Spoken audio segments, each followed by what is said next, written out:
નમો ભગવતે વાસુદેવાય. ઓમ નમો ભગવતે વાસુદેવાય. ઓમ નમો ભગવતે વાસુદેવાય. ઓમ નમો ભગવતે વાસુદેવાય. ઓમ નમો ભગવતે વાસુદેવાય. હરે કૃષ્ણ. સ્વાગતમ ઉપસ્થિત સર્વ શ્રોતાગણ વૈષ્ણવજન એવં ઉપસ્થિત મહાનુભાવો. આજે વિપુલભાઈ એમની 25મી એનિવર્સરી છે અને એના નિમિત્ત આ સત્સંગનું આયોજન થયું છે. તો સૌથી પહેલા આપણો પ્રશ્ન એ છે કે એનિવર્સરી ઉજવવી જોઈએ કે ન ઉજવવી જોઈએ? આમ તો આપણે બધા સનાતન ધર્મના આશ્રયમાં છીએ અને આપણો ભાવ એવો છે કે દુનિયા સાથે ચાલવું છે, થોડું મોડર્ન કલ્ચરમાં આપણે ચાલવું છે, આપણી સંસ્કૃતિને પણ સાથે રાખવી છે. તો આપણે શું કરવું જોઈએ? ક્યારેક ક્યારેક એવું લાગતું હોય કે આ નવી વસ્તુનો સ્વીકાર કરવો કે જૂનું છોડી દેવું. અને કાં તો એવું થાય કે ભાઈ જૂનું રાખવી, નવું બે હારે હાંકવું. પણ સૌથી પહેલા આપણે એ સમજીએ એનિવર્સરી શું છે. તો વર્ણાશ્રમમાં તો આવો કોઈ ઉત્સવ છે નહીં. ભારત વર્ષમાં તો એનિવર્સરી નથી હોતી. આ પશ્ચિમમાંથી આવ્યું છે. અને એનિવર્સરી એટલા માટે છે કે વિદેશોમાં કેવું છે કે વિવાહ થાય એ બહુ મોટી વાત છે, અને જો થઈ ગયા તો ટકે કેટલા એ એનાથી મોટી વાત છે. એટલે એની બધી એનિવર્સરી આવે. જો એક અઠવાડિયું લગ્ન હાલ્યા તો વીકલી એનિવર્સરી હોય, જો મહિનો હાલે તો મંથલી એનિવર્સરી આવે, અને વરસ જો હાલી જાય તો વાર્ષિક એનિવર્સરી. તો આપણે જે એક એક વાર આ વર્ષમાં ડેટ લઈએ છીએ, પણ ભારત વર્ષમાં આવું નથી. કારણ કે આપણી વૈદિક સંસ્કૃતિની અંદર ભારત વર્ષમાં નિયમ છે કે એક વાર કોઈનો હાથ પકડ્યો પછી મૃત્યુ સમય જ અલગ થાય. આ ભારત વર્ષ. પણ આપણને થોડો પશ્ચિમનો વાયરો વાઈ રહ્યો છે, એટલે હવે આપણને એમ થાય છે કે આ કેટલું હાલશે. પણ વિપુલભાઈને વાંધો નહીં આવે, કારણ કે 25 વર્ષ પૂરા કરી દીધા છે. અને આ વાત જો કોઈ વિદેશી સાંભળે ને તો એને એમ થાય કે ઓહો, આ માણાને તો એવોર્ડ આપવો જોઈએ. 25 વર્ષ એટલે એના માટે આશ્ચર્ય છે. એમ 25 વર્ષ એક જ વ્યક્તિ હારે રહેવું આ વિદેશીઓની કલ્પના બહાર છે. કારણ કે એ પશુ સમાજ છે. ભલે જન્મ મનુષ્યનો થયો છે, પણ છે પશુ. કોઈ સભ્યતા નહીં, કોઈ સંસ્કારો નહીં.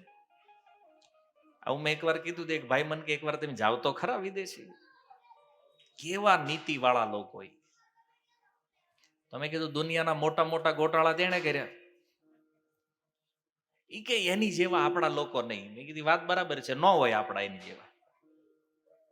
ભલે ધનમાં આગળ હશે, ધન સિવાય એની બીજી શું યોગ્યતા છે? કોઈ સંબંધ નહીં, કોઈ સમાજ નહીં, કોઈ વ્યવસ્થાઓ નહીં, કોઈ મર્યાદા નહીં. જેમ પશુઓના સમાજમાં કોઈ મર્યાદા નથી, એમાં પશ્ચિમી સમાજની અંદર કોઈ મર્યાદાઓ નથી. ત્યાં તમે આજે વિદેશમાં જાઓ ને, કોઈ બાળકને પૂછો કે તમારા પિતાનું નામ, એટલે પૂછે કયા પિતા. એમાં નંબર હોય, 1 નંબર, 2 નંબર, 3 નંબર. આ પશુઓની સભ્યતા છે. ભારત વર્ષ કદાચ ધનમાં થોડું પાછળ લાગતું હશે આપણને, પણ અહીંયાની વર્ણાશ્રમ વ્યવસ્થા, સામાજિક મર્યાદાઓ, કૌટુંબિક મર્યાદાઓ, આના કારણે આજે પણ આપણને કહેવાનું મન થાય કે આપણે મનુષ્ય છીએ. જો ત્યાં ખાવા પીવાનો કોઈ નિયમ નથી, છે કાંઈ પણ ખાવાનો, હવે એની નકલ આપણે કરતા જઈએ છીએ. ત્યાં સમાજના નિયમ નથી, કુટુંબના નથી, ઘર પરિવારના નથી, છતાં આપણને એવું લાગે છે કે એ લોકો આપણાથી આગળ છે. આ એક ભ્રમ છે. કારણ કે આપણી દ્રષ્ટિ કેવલ અને કેવલ ધનથી માપદંડ કાઢે છે બધું, કે એ પૈસામાં આગળ છે તો બધામાં આગળ છે. એવું નથી. ભારત વર્ષનો મૂળ જે છે ને એ ધર્મ છે, અને ધર્મમાં સંસ્કારોની મહત્તા છે. આપણે ત્યાં 16 સંસ્કાર જે છે, આ 16 સંસ્કારોમાં 15મા નંબર ઉપર એક સંસ્કાર છે વિવાહ સંસ્કાર. આપણે ત્યાં વિવાહ કહીએ છીએ, લગ્ન. વિદેશોમાં હોય મેરેજ અથવા શાદી, આવા બધા જે શબ્દ પ્રયોગ, ઘણી વાર લોકો કે શું ફરક પડે છે, તમે વિવાહ કયો, લગ્ન કયો, શાદી કયો, મેરેજ કયો, શું ફરક પડે? ફરક પડે છે. હરેક શબ્દની પોતાની એક મહિમા છે, હરેક શબ્દમાં એક સંસ્કૃતિ છે. જ્યારે કોઈ મેરેજ શબ્દ પ્રયોગ કરે ને તો ખબર પડે કે આ ક્રિશ્ચિયન માટે વાત થઈ રહી છે. જ્યારે કોઈ શાદી શબ્દ પ્રયોગ કરે તો ખબર પડે હા આ મુસ્લિમ માટે વાત થઈ રહી છે. પણ જ્યારે કોઈ વિવાહ કહે તો ખબર આ સનાતનમાં જ છે. તમારી કંકોત્રીમાં લગ્ન કાર્ડ તો બધા બનાવે, પણ લગ્ન લખો છો તો ખબર પડે કે આ સનાતની છે. એટલે શબ્દની પણ એક મહિમા છે, કારણ કે શબ્દનો પણ આપણા જીવન ઉપર એક પ્રભાવ છે. આજે ઘણી વાર લોકો પૂછે તો પ્રભુજી આજે આ છૂટાછેડા કેમ બહુ થઈ રહ્યા છે? મેં કીધું થાય એનું એક કારણ છે, જેણે જેણે મેરેજ કર્યા છે એના ડિવોર્સ થાય, આ કન્ફર્મ છે. જેણે શાદી કરી છે એના તલાક થશે, પણ જેણે વિવાહ કર્યા છે, લગ્ન કર્યા છે, એનું કાંઈ નહીં થાય. આ સમજવું પડશે. વિદેશની અંદર આ મેરેજ કે વિવાહ જે છે એ એક કોન્ટ્રાક્ટ છે. કોન્ટ્રાક્ટ કે ભાઈ 1 વર્ષ સાથે રહેશું, 5 વર્ષ રહેશું, 25 વર્ષ રહેશું, અને પછી કોન્ટ્રાક્ટ પૂરો થાય એટલે એ છૂટા થાય. આ મેરેજ છે. આપણે ત્યાં મેરેજ કોન્ટ્રાક્ટ નથી, 7 જન્મનો સંબંધ છે. જો વિવાહ, હમણાં તો સિઝન ચાલે છે આ લગ્નની. વિવાહનો સૌથી મુખ્ય પાર્ટ શું છે ખબર? વૈદિક મંત્ર દ્વારા જ્યારે આહુતિ આપવામાં આવે યજ્ઞમાં, એ વૈદિક મંત્રોના પ્રભાવથી એ જે વર અને કન્યા જે છે એ બંનેની અંદર એક એવી ભાવના જાગે વૈદિક મંત્રોના પ્રભાવથી, કે એ બંને આત્માના સંબંધથી કનેક્ટ થાય. ખાલી શરીર નહીં, એ બંનેનો આત્માનો ભાવ જોડાય વૈદિક મંત્ર દ્વારા, અને એ ભાવ એટલો પ્રબળ હોય કે એ જન્મો જન્મ સુધી સાથે રહેવાનું વચન આપે છે. કારણ કે આ કોન્ટ્રાક્ટ નથી, આપણે આ હૃદયનો ભાવ છે, આત્માનો સંબંધ છે, એટલે વિવાહને સંસ્કાર કીધું છે. આના કારણે આ સંબંધ એવો મજબૂત બને. માતા અનસુયા સીતાજીને ઉપદેશ આપતા રામચરિત માનસમાં કહે છે કે હે વૈદેહી, એક સ્ત્રી માટે ઘણા બધા સંબંધ હોય. પતિ હોય, ભાઈ હોય, પિતા હોય, સસરાનું પરિવાર હોય, પણ આમાં સૌથી વિશેષ સંબંધ યદિ કોઈ સ્ત્રી માટે હોય તો એ પતિનો સંબંધ છે, કે જે અમિત દાની ભરતા વૈદેહી. પતિ જે છે એને કે છે અમિત દાની છે. અમિત માને અનલિમિટેડ. કોઈ સ્ત્રીને પતિ જેટલું સુખ આપી શકે એટલું એના અન્ય કોઈ સંબંધી સુખ ન આપે. આનું કારણ શું છે? કારણ કે આ સંબંધ વેદ મર્યાદાના આધાર ઉપર બન્યો છે. અને એટલા માટે તમે જુઓ, ઘણીવાર એવું બને કે પતિ પત્નીનો જ્યારે સંબંધ બને ને, વિવાહ જ્યારે થાય ત્યારે બીજા બધા સંબંધ ગૌણ બની જાય. ભલે એ 20-25 વર્ષ પિતાના ઘરે રહી હોય, પણ જ્યારે પતિ સાથે એનો સંબંધ બને ત્યારે એ 25 વર્ષના સંબંધનું મહત્વ નથી રહેતું, પણ એ વૈદિક મંત્ર દ્વારા જેનું પાણી ગ્રહણ થયું છે એ પતિ એના માટે સર્વે સર્વા વ્યક્તિ બની જાય. આ વિવાહ છે. અને પતિ માટે પણ વિવાહ થયા પછી ભલે 20-25 વર્ષ એના પરિવારના સભ્યો જે છે એનો સંબંધ છે, પણ પત્નીથી વધારે નિકટ સંબંધ પતિ માટે પણ બીજો કોઈ નથી હોતો. થાય ને, આપણા ભાઈ હોય, બહેનો હોય, એ વધારે જે રહ્યા હોય, પણ પતિ પત્નીના સંબંધ આગળ બધા સંબંધ ગૌણ છે. અને આમાં સમજણ ન હોય, ખબર ન હોય, મર્યાદા ન, તો પછી બીજાને ગડબડ લાગે. એ કે લગ્ન થયો ને પછી ગયો હાથમાંથી. એ ગયો નથી, એ સંબંધને આપણે બનાવ્યો છે. આ એનો અર્થ એવો નથી કે અન્ય સંબંધો પ્રત્યેનું કોઈ કર્તવ્ય નથી રહેતું. બીજા સંબંધો છે, એની જવાબદારીઓ છે, એ બધું ફરજમાં આવે. પણ ચાણક્ય પંડિત કહે છે કે ભગવાન દ્વારા પ્રદત્ત જીવનો શ્રેષ્ઠ મિત્ર યદિ કોઈ હોય તો એ પત્ની છે. પતિ માટે પત્ની અને પત્ની માટે પતિ. આનાથી શ્રેષ્ઠ સંબંધી મિત્ર બીજું કોઈ ન હોય. એટલે અનસુયાજી કહે છે અમિત દાની ભરતા વૈદેહી. એ વૈદેહી જે દાન પતિ આપી શકે, જે સુખ પતિ એક સ્ત્રીને આપે છે, આ અન્ય સંબંધી નો આપી શકે. આ વિવાહ સંસ્કાર છે આપણે ત્યાં, જે આત્માથી જોડે છે. અને સંસારના જેટલા ધર્મો છે, જેટલી આ વિવાહની પદ્ધતિઓ છે, એ કેવલ શરીરનું જોડાણ છે. આ ફરક છે બેમાં, સનાતન ધર્મમાં અને અન્ય ધર્મમાં. નહીતર અત્યારે ઘણા કે કોર્ટ મેરેજ કરી નાખો, નો હાલે ભાઈ. કોર્ટ મેરેજ માન્ય નથી. શું કામ માન્ય નથી? કારણ કે એ કોઈ વૈદિક પદ્ધતિ નથી, એ એક કોન્ટ્રાક્ટ છે. કોર્ટ મેરેજ જે છે ને, કોન્ટ્રાક્ટ બેઝ છે. આપણે ત્યાં વિવાહ કોઈ કોન્ટ્રાક્ટ નથી. અને વિવાહ એક મહત્વપૂર્ણ સંસ્કાર એટલા માટે છે કારણ કે આનાથી એક ઉજ્જવળ ગૃહસ્થ જીવનનો પ્રારંભ થાય.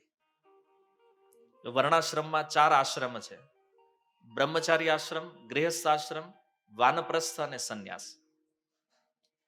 તો આ ચારેય આશ્રમોની અંદર સૌથી શ્રેષ્ઠ માનવામાં આવ્યું છે ગૃહસ્થ આશ્રમ. કારણ કે બાકીના 3 આશ્રમો છે ને આની ઉપર હાલે છે.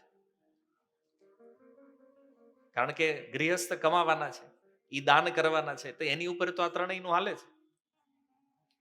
અને સૌથી મોટી વાત કે કોઈ સારા જીવાત્માઓને આ સંસારમાં જન્મ આપવો હોય, કોઈ પુણ્યાત્મા જીવોને લાવવા હોય, તો એ માધ્યમ તો ગૃહસ્થ છે ને.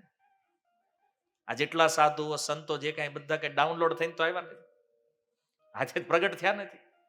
જન્મ કોઈને કોઈ ગૃહસ્થને ત્યાં થયો છે. એટલે વર્ણાશ્રમમાં ગૃહસ્થ વ્યક્તિની ભૂમિકા સૌથી શ્રેષ્ઠ છે. પણ આજે બધું અસ્તવ્યસ્ત થઈ ગયું છે. કારણ આપણી પાસે સમજ નથી, જ્ઞાન નથી. વિવાહ તો થાય છે. આજના વિવાહ જે છે ને એ કેવલ મનોરંજન છે કે હાલો ભાઈ, ભાઈને ત્યાં લગ્ન છે, મોજ પાડી દેવું, કપડા વપડા પહેરો, ફોટા બોટા પાડો અને જલસા કરશો, આનંદ. આની સિવાય શું છે વિવાહ? મંડપમાં શું હાલે છે એની અરે કોઈને લેવા દેવા જ નથી. ઈ વરના જે મિત્રો હોય ને કન્યાની જે બેનપણીઓ હોય એટલા પૂરતો જ મંડપ હોય, બાકી બધાને કોઈ મતલબ નથી વિવાહમાં. કે આટલો પવિત્ર યજ્ઞ છે, આ પવિત્ર સંબંધ બની રહ્યો છે, ત્યાં કુટુંબના જે વડીલો છે એના આશીર્વાદ જરૂરી હોય. આ બધા સંબંધોમાં વડીલો તો ડીશમાં જ હોય, જમવામાં. એને બિયારાને ખબર નહીં બોલો ક્યારે પૌડી જાય ને ક્યારે નીકળી જાય વિદાય લઈ. ખરેખર આજના જે વિવાહ જે છે ને એકદમ એમ લાગે આમ એક મજાક બની ગયા હોય ને એવું છે, અને હકીકત મજાક છે. હું ઘણી વાર પ્રવચનોમાં કહું છું કે સનાતન ધર્મની સૌથી શ્રેષ્ઠ મજાક જોવી હોય ને તો કોઈના લગ્નમાં પહોંચી જાવ. બહુ દુઃખ લાગે આવું જ્યારે જોઈએ ને કે ચપ્પલ બૂટ પહેરીને મંડપમાં પ્રવેશ ન કરાય, આટલું ભાન નથી આપણને. તો આપણે એવું માનતા હોય કે આપણે ધર્મને ફોલો કરીએ છીએ. ક્યારેક ક્યારેક બિચારા બ્રાહ્મણો કે ભાઈ, અને હવે તો વિધિ મોટા ભાગે બ્રાહ્મણ કે એની કરતા કેમેરા વાળા વધારે કરાવતા હોય. ઈ કે આ કરો, આની પછી આ કરો, અને એનાથી મોટું અપમાન આ બાજુ વૈદિક મંત્રનું ઉચ્ચારણ હોય અને ઓલી બાજુ ફિલ્મી ગીતો વાગતા હોય. તમે ખાલી વિચાર કરો કે જ્યાં ફિલ્મી ગીતો વાગે તમને એવું લાગે દેવતાઓને આવશે કોઈ, જેનું આવાહન, જેની આહુતિ આપો છો તમે, આવી અશુદ્ધ જગ્યાઓમાં દેવતાઓ પગે નથી મૂકતા. અને આવા જે વિવાહ થઈ રહ્યા છે પછી આપણે એમ કહેવી કે સારું લાંબુ ટક્યું નહીં. તમને લાગે છે હાલે?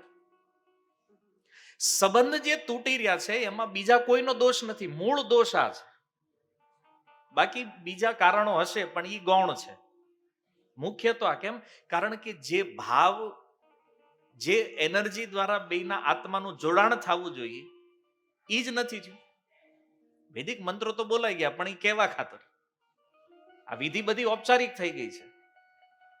તો જે એના વૈવાહિક જીવન માટે જરૂરી છે આ વસ્તુ એને પ્રાપ્ત ક્યાંથી થવાની છે? એનું મૂળ તો આ છે. અને સૌથી મોટી ગડબડ ત્યાં છે. મંડપની ગડબડ જો સુધરે તો એ દંપતીનું જીવન સુધરે. એક સુખી દાંપત્ય જીવન માટે સંસ્કાર જીવનમાં બહુ જરૂરી છે. સંસ્કાર એટલે ખાલી સારી આવડત, સારું બોલવું, સારું આચરણ નહીં. સંસ્કાર એક વિધિ છે, શુદ્ધિકરણ. સંસ્કાર એટલે જે દોષોને દૂર કરે અને શુદ્ધતા આપે એને સંસ્કાર કહે છે.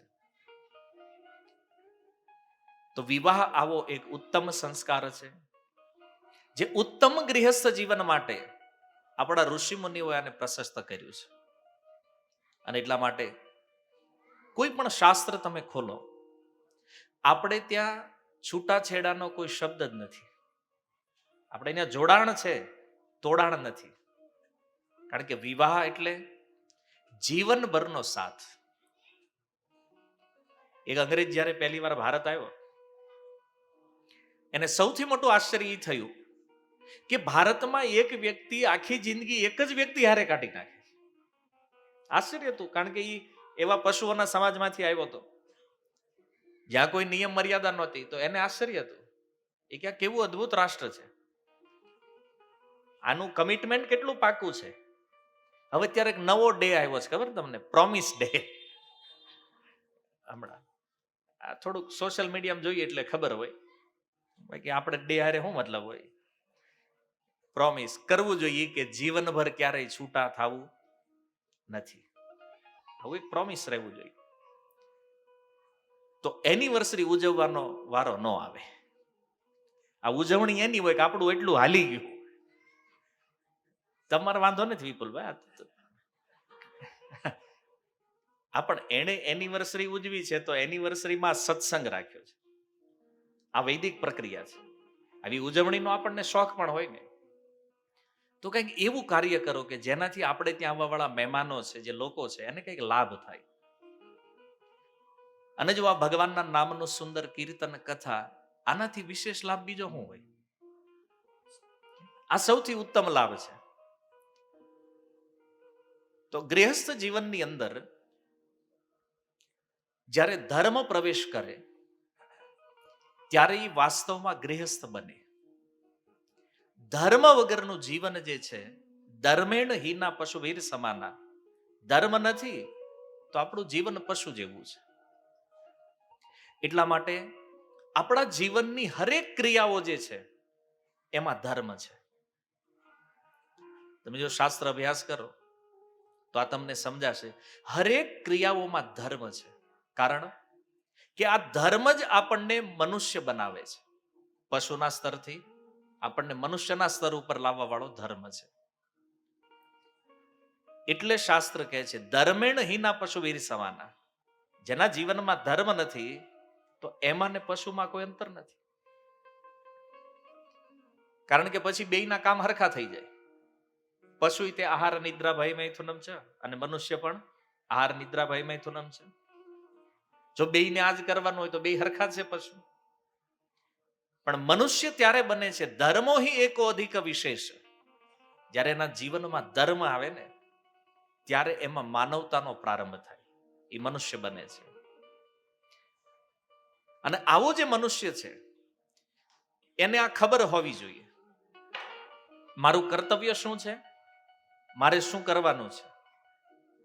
જો એ વાત જાણતો હોય કે પત્ની અથવા પતિ જે છે એ ભગવાન દ્વારા આપવામાં આવેલો સૌથી ઉત્તમ મિત્ર છે, ઉત્તમ સાથી છે, તો એને છોડવાની ક્યારે ઈચ્છા નહીં થાય. પણ ખાલી બાહ્ય શારીરિક રૂપ રંગના આધાર ઉપર જો ચયન થયું હોય, આજે લોકો ભલે કહેતા હોય કોઈ ગુણવાન હોય સારું હોય તેવું બતાવજો, પણ હકીકત સારું ગુણવાન કોઈ જોતું નથી. બધા તમારા સંબંધ કરવો હોય તેમ કે સારું કરવું હોય ધ્યાનમાં રાખ કરે છે કોઈ. બે વસ્તુ હોવી જોઈએ, કાં તો રૂપ હોવું જોઈએ ને કાં રૂપિયા હોવા જોઈએ, તો થાય.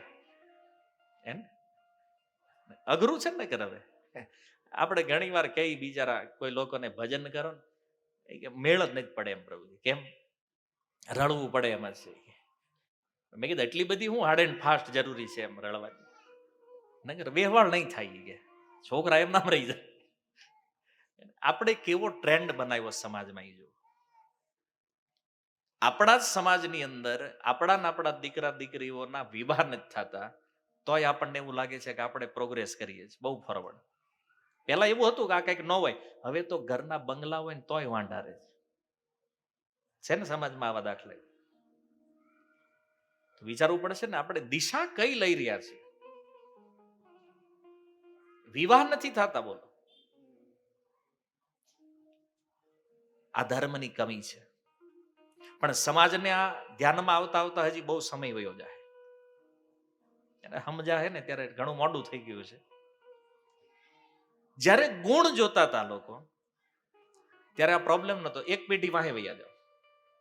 તમારા દાદા વખતના સમયમાં આપણા દાદાઓ જ્યારે હતા એના વાંધો જ નહોતો, સંબંધ નહીં થવાનો. કારણ કે ઘર જોઈન કરતા, માણા જોઈન કરતા, અત્યારે બેંક બેલેન્સ જોઈન થાય. આ પ્રોબ્લેમ આજ. એક કવિ કહે છે કે રૂપને હવે રૂપિયો ગમ્યો છે, ગુણ નહીં. બિચારા ગમે એવા સીધા હોય સારા હોય એનું ન થાય. હા વાટા મારતા હોય ને રોમિયો છપરી એના થઈ જાય. મારી વાત ખોટી? અને જો શિક્ષણ ઘરે કન્યાઓને પણ નથી, એને કોઈ સારો નોકરી બિઝનેસ કરવા વાળો યુવાન બતાવો કે આ દીકરો સારો છે, સંસ્કારી છે, કમાઈ છે, એ નહીં હાલે. તો છપરી હારે જવું હોય એમાં વાંધો નથી. ઉભા વાળવાળા હોય, ભાડાની ગાડી હોય, 30 રૂપિયાની ચોકલેટ હોય, આમાં વહી જાય. આપણને હસવું આવે પણ આ દુર્ભાગ્ય છે સમાજનું. સંસ્કાર હું એટલા માટે કહી રહ્યો છું, આપણે કહેતા હોય સારું ઘર સંસ્કારી જોયું, તો કઈ સંસ્કારની કમી નથી. અત્યારે કોઈ યુવાનો સત્સંગમાં જતા હોય, ભજન કરતા હોય, પરિવારનું પાલન કરતા હોય, બિઝનેસ કરતા હોય, અહીંયા નથી કરવું. આવું છે. સારામાં સારા પરિવાર હોય, સભ્ય હોય, કોઈ વ્યસન ન હોય, ઈ નો હાલે.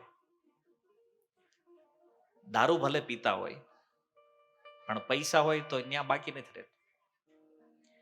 તો આ સમાજની વિચારધારા પ્રગતિમાં છે કે અધોગતિમાં છે?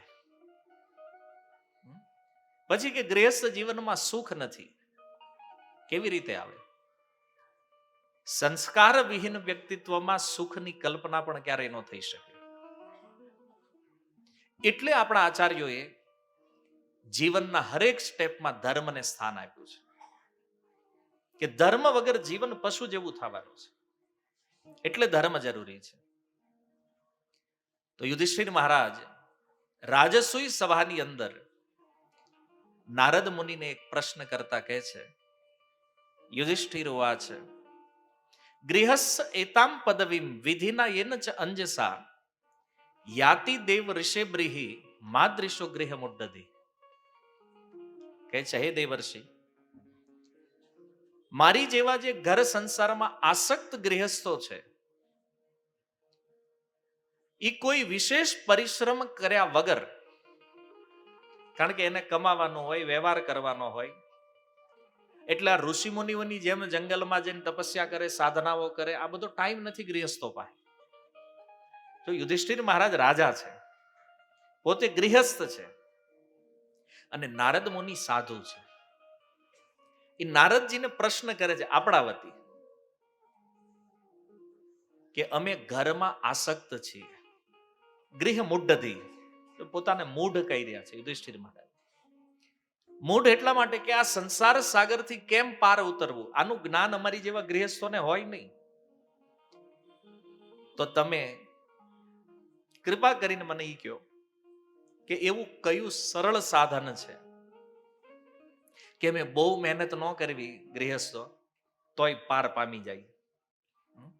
આવું તમે કઈ કૃપા કરીને અમને કહો. જો બહુ સુંદર પ્રશ્ન ભાગવતમાં થયો છે. ત્યારે નારદ મુનિ કહે છે,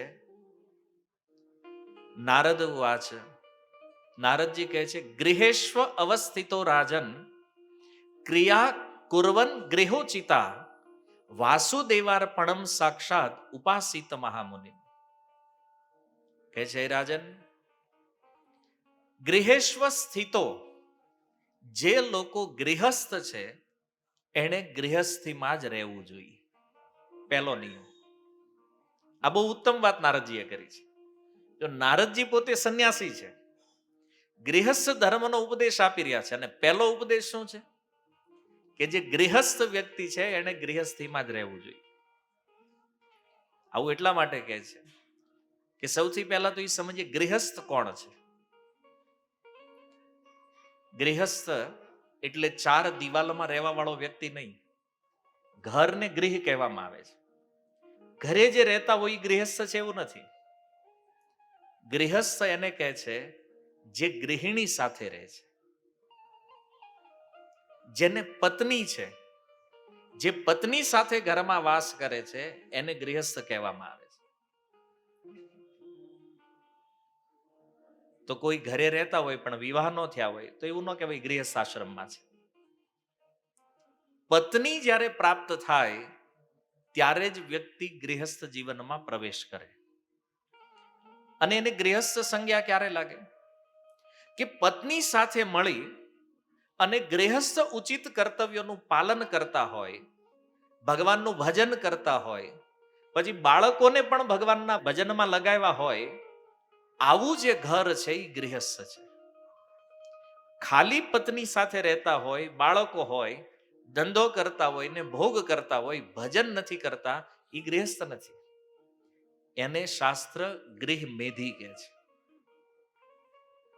આ ગૃહ મેધી છે. ગૃહસ્થ એટલે જેને પત્ની છે, બાળકો છે, પણ બધા મળીને ભજન કરે છે, આ ગૃહસ્થ છે. પત્ની બાળકો સાથે હોય પણ ભજન ન કરતા હોય તો એને ગૃહ મેધી કહેવામાં આવ્યા છે. અને આ ગૃહ મેધીનો ધંધો શું છે ખબર? પંચાયત. નવરા પડે કા પાડોશીને બોલાવે,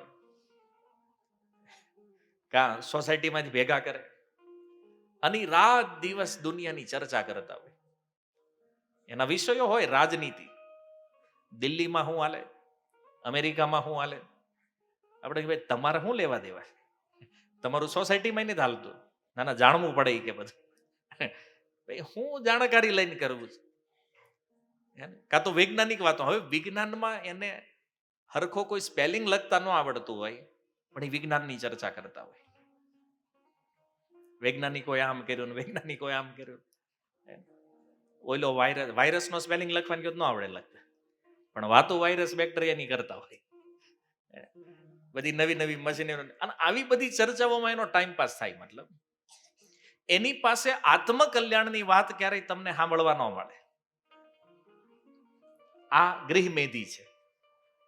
અને ગૃહસ્થ જેના ઘરે ભગવાનના ભક્તોનું આગમન થતું હોય, જેના ઘરે વગર બોલાવે સાધુઓ આવતા હોય, જેના ઘરે ભગવાનની કથાઓની ચર્ચા થતી હોય, જેના ઘરે ગીતા, ભાગવત, રામાયણના પાઠ થતા હોય અને સંપૂર્ણ પરિવાર ભગવાનની સેવામાં રત હોય, આને ભાગવત ગૃહસ્થ કહે છે.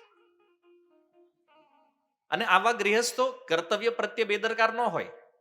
એનો બિઝનેસ, એની નોકરી, એનો વ્યવહાર આ બધું કરે અને સાથે સાથે ભગવાનનું ભજન પણ કરે. આને ગૃહસ્થ કહેવામાં આવે છે. તો નારદ મુનિ કહે છે, ગૃહેશ્વ સ્થિતો રાજન, કે જે ગૃહસ્થ છે એને ગૃહસ્થમાં જ રહેવું જોઈએ. આ એટલા માટે કારણ કે ઘણીવાર પછી ભજન કરતા કરતા વૈરાગ્ય આવી જાય. અને વૈરાગ્ય થઈ જાય ને પછી કે પત્ની નહીં મૂકો ને બાળકો નહીં મૂકો ને આપણે હાલો સંન્યાસ લ્યો. નારદજી કે આ નથી કરવાનું. બરાબર છે. વિવાહ કર્યા છે તો જ્યાં સુધી પુત્ર પરિવારને સંભાળે એવો ન થાય ત્યાં સુધી આપણે ક્યાંય જવાનો વિચાર કરવાનો નથી. લાલ પહેરવાનું વિચારવાનું નથી. એ વિચારવાનું વિવાહ થયા પહેલા. પણ થઈ ગયા પછી એમ થાય કે હવે આમાં રહેવા જેવું નથી. નહીં, પડ્યા તો હવે તરો. આ પડી ગયા છો તો પછી હવે પાર ઉતરવું જ રહ્યું ભાઈ. તાપીના આ કાંઠેથી કૂદ્યા છો તો હામા કાંઠે નીકળે જ પાર છે. તો આપણી પાસે ટાઈમ છે પહેલા 25 વર્ષ વિચારવાનો કે લગ્ન કરાય કે ન કરાય. શું કહેવું તમારું અનુભવ શું કહે છે? કરાય? હા. વિપુલભાઈ નું શું કેવું? તમે 25 કાઢ્યા છે. ના, એમાં હસવાનું હોય. આપડા નીકળ્યા, આપણે ગણ્યા નહીં હોય. વિવાહ કરાય, કોઈ ખોટું નથી. ઘણી વાર લોકો એમ કહેતા હોય સલાહ આપતો લગ્ન ન કરાય. તો શું કરાય? કોકને હેરાન કરવાની કરતા બેટર છે લગ્ન કરો. અને વિવાહ ઉપર એટલા બધા જોક્સ બન્યા છે પતિ પત્ની ઉપર, એટલે આ એક પવિત્ર સંબંધને લોકોએ દૂષિત કરી નાખ્યો છે. લોકોને એવું જ લાગે છે કે બસ લગ્ન કર્યા એટલે માથાકૂટ સિવાય બીજું કાંઈ નથી. એવું નથી. જો તમે સાચા ગૃહસ્થી બનો તો વિવાહ ગૃહસ્થ આશ્રમ જેવું ઉત્તમ બીજું કોઈ નથી. અને કોઈને એવો સંદેહ હોય કે લાલ પહેરે એ ભગવાનને પામે અને લગ્ન કરે એ ન પામે, એવું નથી. અર્જુન જો મહાભારત,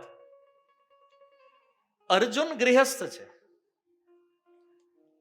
અને એને કેટલી પત્ની છે તને ખબર છે? અર્જુનને કેટલી પત્ની છે? 4. દ્રૌપદી, એક નાગકન્યા છે ઉલુપી, એક ચિત્રાંગદા અને સુભદ્રા.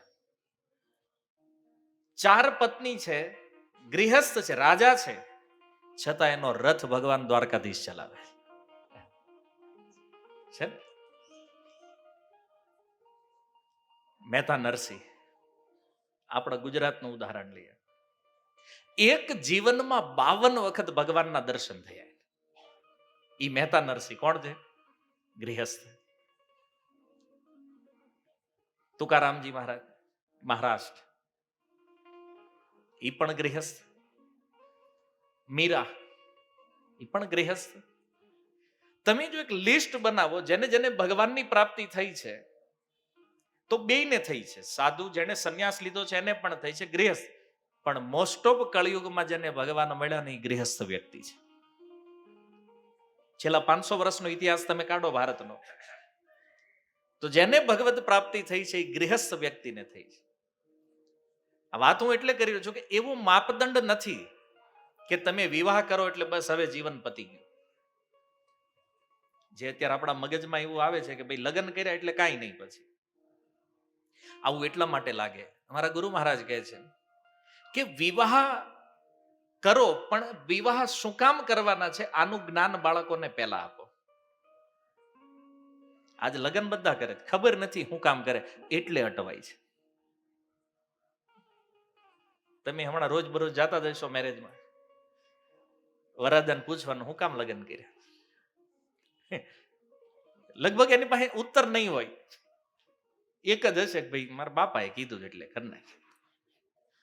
એને પછી બાપા હાજર જ હોય ને, એને પૂછો તમે કેમ લગ્ન કર્યા, મને મારા બાપાએ કીધું. એના દાદા હાજર હોય એને પૂછો ભાઈ તમે કેમ લગ્ન કર્યા, મને મારા બાપાએ કીધું. પણ કોઈ સમજ નથી આપી કે આ ગૃહસ્થ જીવન જે છે આને ચલાવાય કેવી રીતે. તમને બાપા ગાડી લાવીને આપી દે, પણ હાંકતા જ ન આવડતું હોય તો લગભગ બધા થાંભલા વાળી નાખો તમે શેરીને. થાય ને એવું, કારણ કે આપણને ખબર જ નથી આને કેવી રીતે ચલાવવી જોઈએ. એમ ગૃહસ્થ જીવન જેને ચલાવતા જ નથી આવડતું ને એને તમે હાથમાં આપી દો છો, આ રિએક્શન એનું છે. પેલા વડીલો નક્કી કરતા, આજે ગમે એવું સારું કરો છોકરાને પેલા પૂછવું પડે, એટલે એને ખબર પડે.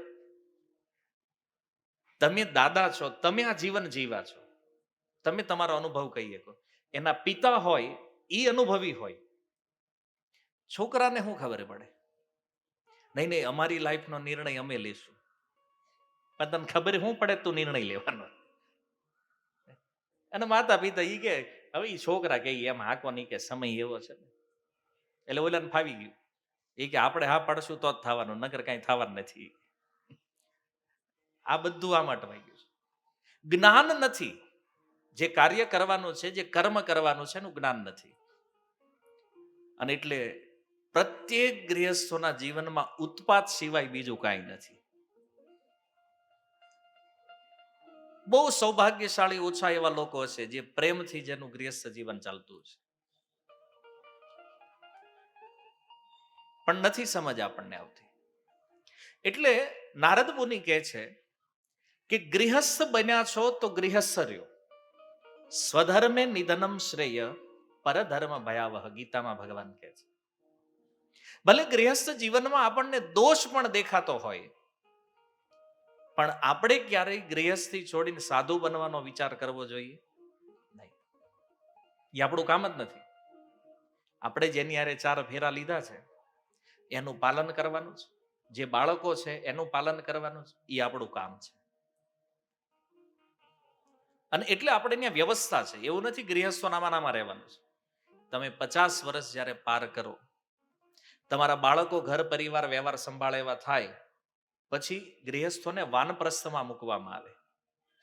વાનપ્રસ્થ એટલે ઘર બાળકોની આસક્તિ છોડી અને પત્ની સાથે કોઈ તીર્થોમાં રહેવું.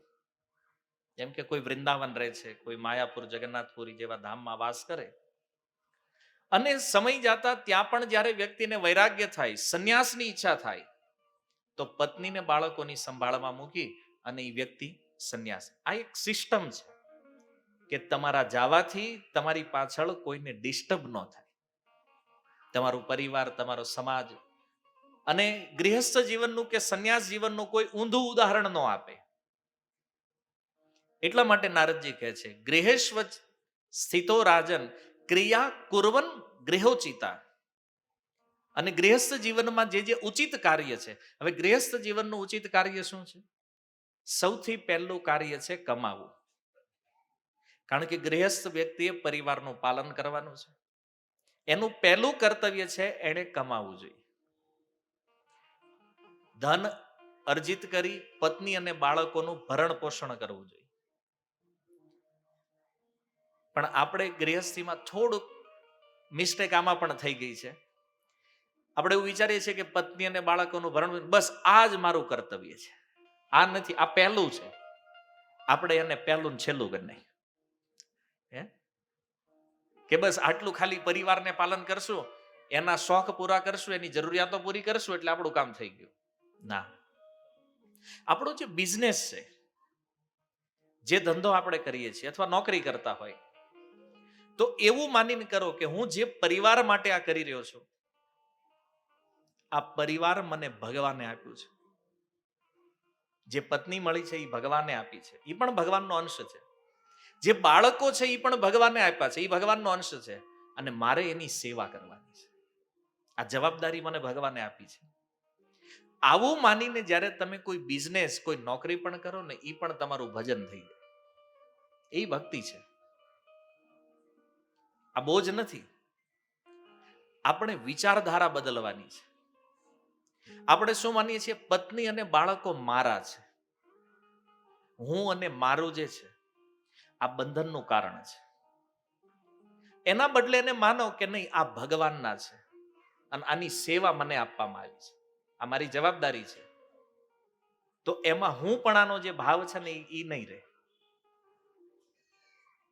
તમે જોશો કે જીવ ભગવાનનો અંશ છે, તો જે આત્મા પત્નીના રૂપમાં છે કે જે પુત્રના રૂપમાં છે, એ પણ ભગવાનના અંશ માનીને જો એની હારે વ્યવહાર કરશો, તો ગૃહસ્થમાં એના માટે જે કાંઈ તમે કરો છો એ ભગવાનની પ્રસન્નતાનું કારણ બની જાય. તો આ ગૃહસ્થ જીવન સારું છે. ભાવ ચેન્જ કરવાનો છે ખાલી. એ મારા નથી એટલે એમ પાછું સોસાયટીમાં એનાઉન્સમેન્ટ નથી કરવાનું કે હા સત્સંગમાં મળ્યું આ અમારા નથી. કોઈ પૂછવા આવે આ કોનો છોકરો છે, આ તોફાન કરે, મારો નથી.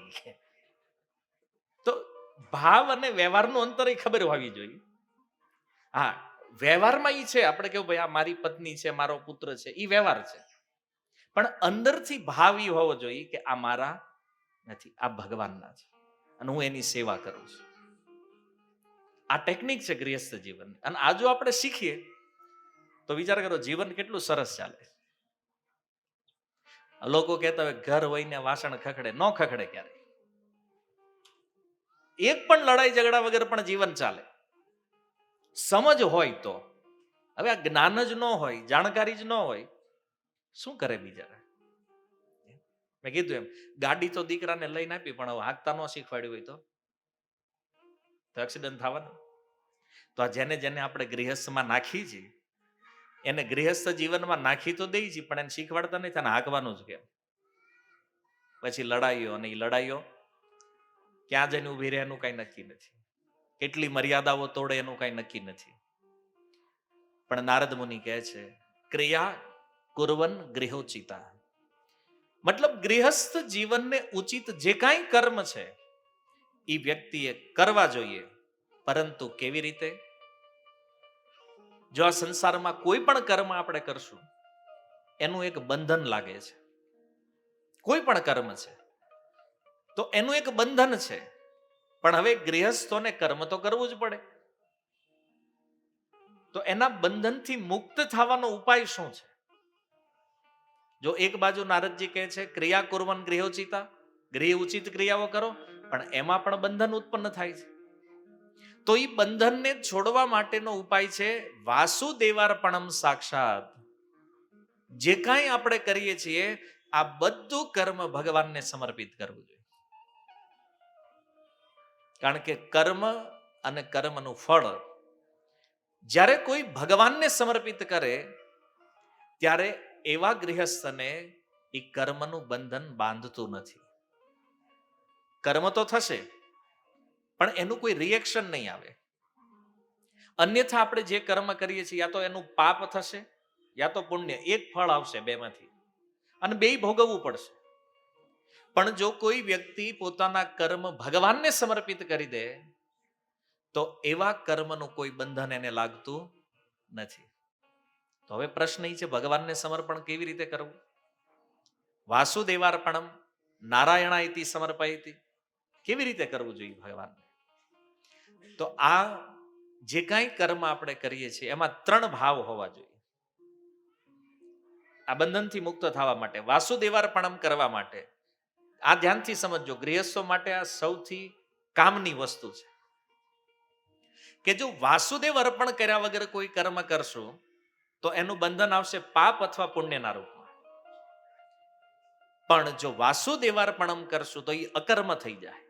એક એવું કર્મ કે જે કર્મ તો થશે પણ એનું બંધન નહીં હોય, કોઈ એ બાંધશે નહીં, એનું ફળ નહીં ભોગવવું પડે. તો આવા કર્મની 3 ટેકનિક છે ગીતામાં ભગવાને બતાવી. પહેલું, પોતાને કરતા ન માનવો જોઈએ. હું કરું છું એ ભાવ ન હોવો. આજે આપણે ન કર્યું હોય ને તોય આપણે કહીએ ના ના આપણે કર્યું જોઈ. સોસાયટીમાં જમણવાર હોય ને આમ કાર્યક્રમ બહુ સારો થાય ને લોકો વખાણ કરે, મેનેજમેન્ટ બહુ સારું આ શેરી વાળાનું હોય, આપણે કર્યું. હે આપણે ન કરતા હોય તોય આપણે કરતાના રૂપમાં પોતાને સ્થિત કરી દઈએ, ના ના મેં કર્યું છે. હંમેશા ભાવી રાખો, હું કરતા નથી. કર્મને દિવ્ય બનાવવું હોય તો પહેલા આ મૂળ કાઢવો પડશે. ગીતાના 3 અધ્યાયના 27 નંબર શ્લોકમાં ભગવાન કહે છે, પ્રકૃતે ક્રિયમાણાની ગુણ કર્માણી સર્વશ અહંકાર વિમુઢાત્મા કરતા અહમ ઇતિ મન્યતે. જે મૂઢ છે, મૂર્ખ છે, જે અભિમાની છે, અહંકારી છે, ભગવાન કહે છે કરતા અહમ ઇતિ મન્યતે, ઈ પોતાને કરતા માને છે. અને રિયાલિટી છે કે આપણે કરતા નથી. કોણ કરતા છે? પ્રકૃતિ ક્રિયમાણાની, પ્રકૃતિ અને એના જે 3 ગુણ છે સત્વ રજ તમ, એનાથી આ સંસારની બધી ક્રિયાઓ થઈ રહી છે. આપણને એમ હોય કે મેં આ કર્યું, તમે નહીં, ગુણ દ્વારા તમારી પાસે કરાવવામાં આવે છે. જેવો ગુણ એવું કર્મ. એ ગુજરાતી કવિ બહુ સુંદર કહે છે કે હું કરું એ જ અજ્ઞાન, શકટનો ભાર જેમ શ્વાન તાણે. શકટ ગાડું, શ્વાન કૂતર્યું. એમ જો ઉનાળામાં કૂતરું ગાડા હેઠે હાલ્યું જતું હોય, એ ગાડાના છાયામાં હાલતું હોય, ગરમી ન લાગે ને એટલે. અને કૂતરાને એમ થાય ગાડું હું હાંકું છું. હવે રિયાલિટી છે ગાડાને ને કૂતરાને કાંઈ લેવા દેવા જ નથી. એમ વાસ્તવિકતા એ છે કે આત્મા રૂપે આપણે જે આ શરીરમાં બેઠા છીએ, એ આત્માને અને આ શરીરને કાંઈ લેવા દેવા જ નથી. આપણે જે કાંઈ વિચારીએ છીએ, જે કાંઈ કર્મ થઈ રહ્યું છે, આ બધું પ્રકૃતિના ગુણો દ્વારા થાય છે. પણ ભગવાન એક સુંદર શબ્દ આ શ્લોકમાં વાપર્યો છે, મન્યતે. મતલબ જીવાત્માએ માની લીધું છે કે હું કરતા છું. આ જ આપણા બંધનનું કારણ છે.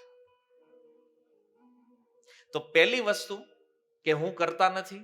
બીજું, કર્મ કરવા માટે જે વસ્તુનો ઉપયોગ થઈ રહ્યો છે એ વસ્તુ મારી નથી. અને આ રિયાલિટી છે. આ સંસારમાં જે કાંઈ વસ્તુઓ છે એમાંથી કોઈ વસ્તુ આપણી નથી. તો પ્રશ્ન થાય કોની છે? ઈશાવાસ્યમ ઇદમ સર્વમ, ઈશોપનિષદ કહે છે, યત કિંચામ જગત્યામ જગત. આ સંપૂર્ણ સંસાર જે છે એની માલિકી ભગવાનની છે.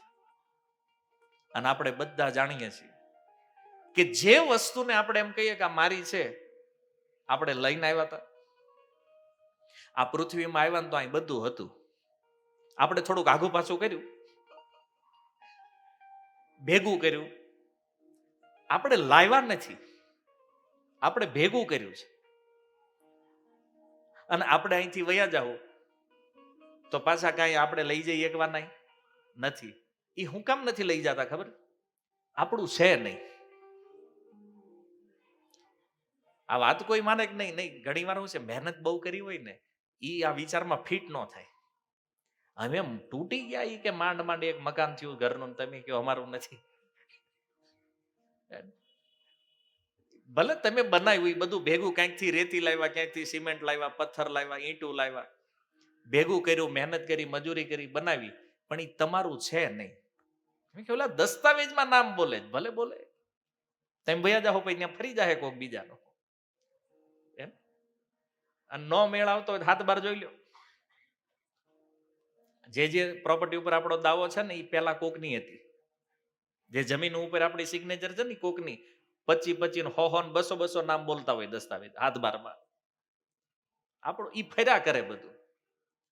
આપણે ભેગું કરી શકીએ કોઈ એક સ્થાનમાં, અને ભેગું કરવાથી વસ્તુના માલિક આપણે ન થઈ જાય. આપણે માલિક નથી, આપણે ભાડું છીએ, ભાડે રહી છે. અને એટલે પ્રકૃતિ એક દિવસ કાઢી મૂકશે. ખાલી કરો હવે ભાઈ, બહુ રહ્યા 60, 70, 80 વર્ષ કાઢ્યા ને, ઠીક જાવ, નીકળો. નીકળી જવું પડે. આપણી માલિકી હોય તો આપણું હાલે ને, કોઈ કાઢી ન કે. માલિકી આપણી નથી એટલે નીકળવું પડે. તો માનવાનું એ છે કે આ સંસારની જે કાંઈ વસ્તુ છે, જે હું કર્મ કરવામાં પ્રયોગમાં લઈ રહ્યો છું, આ મારું નથી. બીજો ભાવ. અને ત્રીજું કે એ કર્મ દ્વારા ઉત્પન્ન જે ફળ છે એમાં કોઈ આસક્તિ નહીં, એટેચમેન્ટ ન હોવું જોઈએ. કારણ કર્મફળના ભોગતા આપણે નથી. 5:29 ગીતામાં ભગવાન કહે છે, ભોગતારમ યજ્ઞ તપસામ સર્વલોક મહેશ્વર. આ સંસારમાં જેટલું પણ કર્મ થઈ રહ્યું છે, આ બધા કર્મોના ભોગતા ભગવાન છે. કેવી રીતે? જેમ એક કંપનીમાં હજારો કારીગર કામ કરતા હોય, પણ એનો ભોગતા કોણ છે? શેઠ. જે 1000 કારીગર કામ કરે એ બધાનું ફળ કોને મળે? શેઠને. એમાં સંસારમાં જે કાંઈ કર્મ થઈ રહ્યું છે, આ બધાના ફળના અધિકારી ભગવાન છે. એટલે ફળમાં આસક્તિ નહીં. ઘણીવાર હું કોઈના ઘરે જાઉં ને તો એના ગીતા સંદેશ લગાડેલો હોય, એમાં એક વાક્ય લખ્યું હોય છે, ફળની ઈચ્છા કરતો નહીં. આ ગીતાના સિદ્ધાંતથી વિરુદ્ધ છે. કારણ કે તમારી ઈચ્છા ન હોય તો કર્મ થાય જ નહીં. તમે ક્યાંક નોકરી કરવા જાઓ અને શેઠ પૂછે, ભાઈ મહિનો તું કામ કરીશ, પગાર કેટલો લઈશ? જે આપો. કેમ? ફળની ઈચ્છા જ નથી ભાઈ. શેઠ કે ન આપી તો વાંધો નહીં, આવું હાલે. આપણે પહેલા પગાર નક્કી કરી ભાઈ. તો જો ઈચ્છા ન હોય તો સંસારમાં કર્મ થાય જ નહીં. ફળની ઈચ્છા તો હોવી જોઈએ, ફળમાં આસક્તિ ન હોવી જોઈએ. આ ભગવાન કહે છે. કર્મને દિવ્ય બનાવવાની ટેકનિક બતાવી તો ભગવાન કીધું, નમે કર્માણી લિંપંતી નમે કર્મ ફલે સ્પૃહા. હે અર્જુન, કર્મમાં મારી લિપ્તતા નથી, હું કર્મથી લિપ્ત નથી થતો. અને નમે કર્મ ફલે સ્પૃહા, એ કર્મના ફળમાં મારી આસક્તિ પણ નથી.